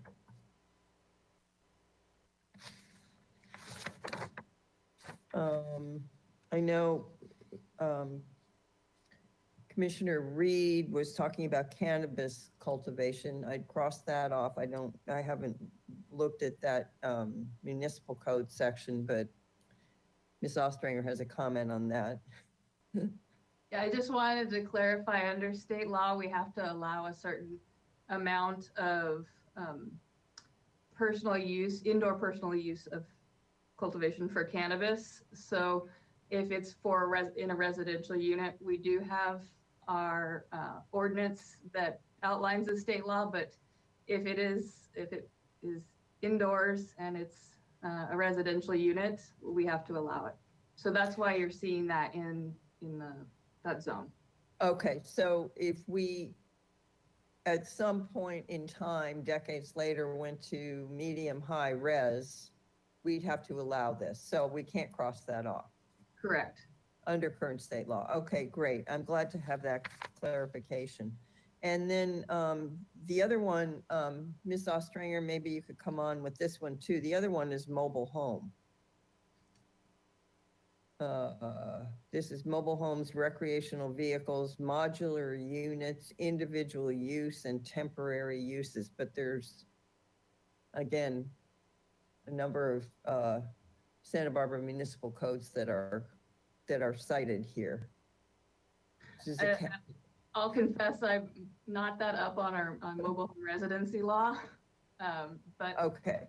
I don't believe I do believe we can restrict it, but I'd have to double check. We're in the early stages, so that's something, if you want to make that recommendation, before it goes to council, I'd be happy to look into that. Yeah, I would just make a recommendation that we check that, and maybe also solar energy systems. Again, that's another code thing. I'm just trying to, we're next to a park, so I'm just trying, which is probably always going to be a park. Hard not to be a park. So I'm just trying to think of things that are, maybe not compatible, and things more that are desirable in our city at this point in time while still remaining flexible. So those are my comments on that. If we can go back to, we don't have to go back to the questions. I have them here. Actually, if we could go back to the questions, that's slide 28, please. So I've kind of talked about those. I'm open, but that's kind of my feeling right now. Is the proposed general planned land use designation appropriate? Yes. Do you have comments on the proposed project plans? I think the plans, I know their concept. I think they're really, really great. I appreciate, Mr. Piker mentioned that there's 21% landscaping, and we might get some healing gardens or some wellness gardens associated with the plans, which I think would be wonderful, but I think they're really, really going in the right direction. I'm excited about it, actually. And then initiation, can you provide a recommendation to City Council for initiation of a specific plan? Yes, I can, and it's with the conditions that the things I'd like to see in the specific plan are the medical offices, the public agency for emergency services, and the housing, and I could go to medium high, 100% affordable, and then again with the public improvements to State and Las Positas as part of it. And then, my considerations just briefly of going through the OM list of allowable uses and kind of what I'd not like to see there. So I think, Ms. Kennedy, hopefully I've answered all your questions. Thank you. Thank you, Commissioner Witham. Commissioner Bonderson, are you ready to go next? Yes, thank you, Mr. Chair. I'm sorry, I've been having some issues with my video, and if it blinks in and out, I'll just try to keep talking. So once again, it's always a pleasure to go after a few of our commissioners. Commissioner Wiscombe covered all my bases. So without having to take all the time, I'm just going to say I agree with her on literally every single point she made, everything. So we can just ditto all of that. The only thing that I would like to add is she was mentioning that she's not in agreement with the mobile home parks or the permanent recreational vehicles. I agree. I'm not as firm with regard to the bank or financial institution use. I would be flexible on that if that were up for discussion. So that's literally the only difference. I also want to add that I am very, very, very much in support of maximizing the designation of density for residential use. I would go up to whatever we can max out on for this. Again, not to force the current applicant to use the housing option, but to have it available in the future if this project were ever to change hands, or if the applicant may consider adding housing. I would love to have this opportunity available to them. In fact, in a perfect world, I would actually love to see this entire project be a mixed use, where the current design that's proposed here today would be on the first floor as presented, and see housing on the second, possibly third floor. That would be my ideal design wish, but I'm not here to tell them to change their plans. I do want to say, with regard to the presented project design, I absolutely love what they have presented. Very, very pleased to see both the architectural design as well as the landscaped and outdoor use as proposed. I'm really, really interested in seeing how this project might come to life, having such a beautiful landscaped area on the corner and potential outdoor uses for the property. I've also have to commend them on thinking through how they might even use their parking lot area and having outdoor services due to our COVID lifestyle at the moment. The fact that they've taken all of that into consideration is worth commending. Last but not least, I would just say that I'm in agreement and ultimately duplicate Commissioner Wiscombe in the other topics. So specific plan, general plan, and initiation. So I don't have to repeat myself. She did a great job. I just want to make sure that that recommendation is very clear when we propose it on to City Council. So please, for me, the only difference is maxing out the housing opportunity as much as possible, and really compliments to for the design. Thank you. Thank you, Commissioner Bonderson. Commissioner Reed, are you ready to make comments? I am. Thanks, Vice Chair Escobedo. So I just generally would, I support the clinic to use. At the same time, would like to keep this, the overarching uses as close to parks and open spaces as possible, and be respectful of the lower density in the area and being adjacent to a public park. So I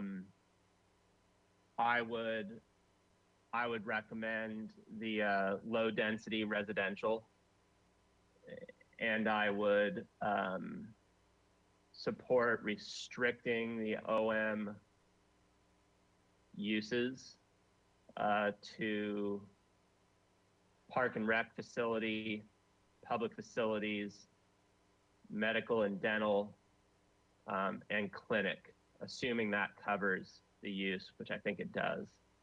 I would also include the public improvement recommendation.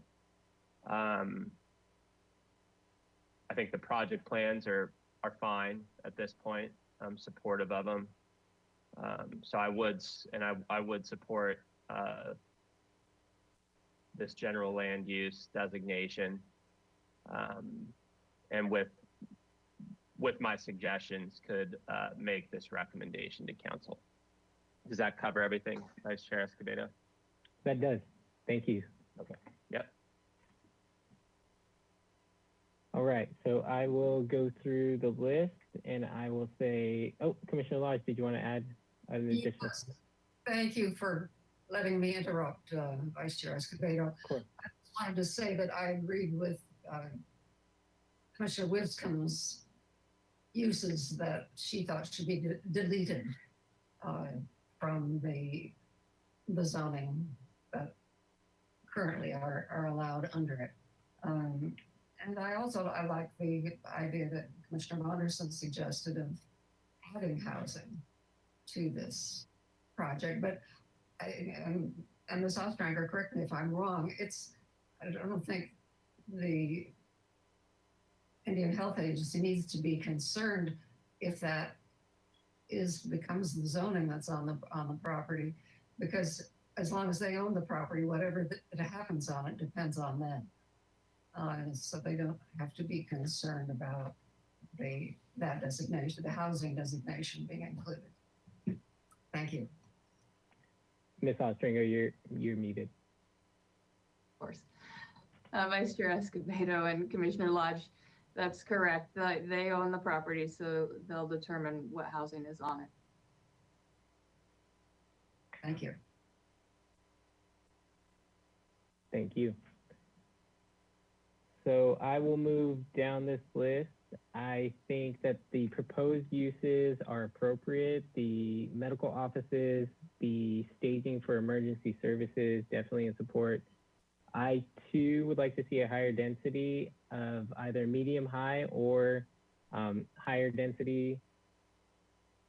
In terms of uses, I'm gonna just highlight uses that I'd like to be in the specific plan.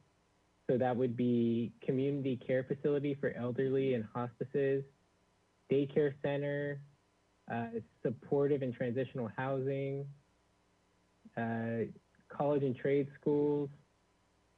And I think that's it in terms of the uses that were in the OM zone. I am in support of the proposed general planned land use designation.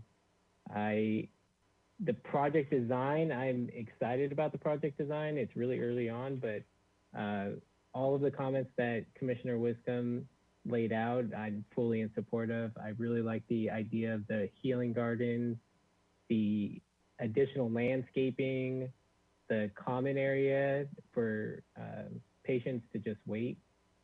I liked the bus shelter. That's a welcome improvement. I'm also in favor of the public improvements on Las Positas and State. So that's good. I can support the initiation of a specific plan and general plan amendment. I think that is everything. Ms. Kennedy, did you get the feedback, and the applicants, did you get the feedback that you needed from the commission?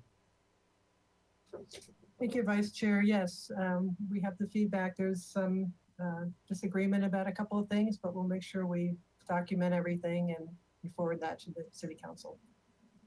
Perfect. Great, thank you. Thank you, Ms. Kennedy. And thank you to the applicant team. I believe that we will close out this item then, and we will move on to our final item of the day, the administrative agenda. And that is the committee and liaison reports. Commissioner Higgins is not here for the staff hearing officer report, but do we have other committee and liaison reports? Commissioner Bonderson? I just want to make an announcement to anyone who may be interested that we have our next State Street Advisory Committee meeting next Monday. So if anyone may be interested, I recommend that you check out the page on the city's website for the agenda, and please join us. The more public input we have, the better it is for everyone. Thank you. That's all. Thank you. Commissioner Wiscombe? Thank you, Mr. Chair. Just wanted to report on Monday this week, we had a De La Guerra Plaza meeting. It's available online. We reviewed the completion of the parking study that was done. It started in 2019 and then was, we had a period that was vacated because of COVID, and they finished it out and gave their report. It was quite interesting that a significant percentage, and I don't remember the exact percent, but it was, I think, over 80% of the people that parked in the plaza actually are parking there if they can find a space to go to State Street. So that, which was an interesting fact.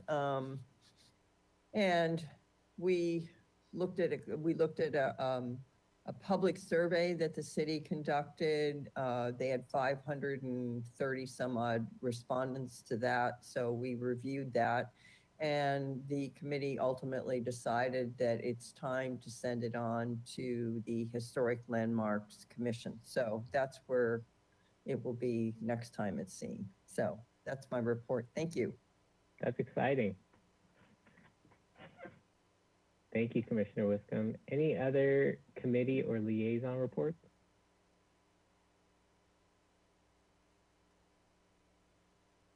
Give it just another second.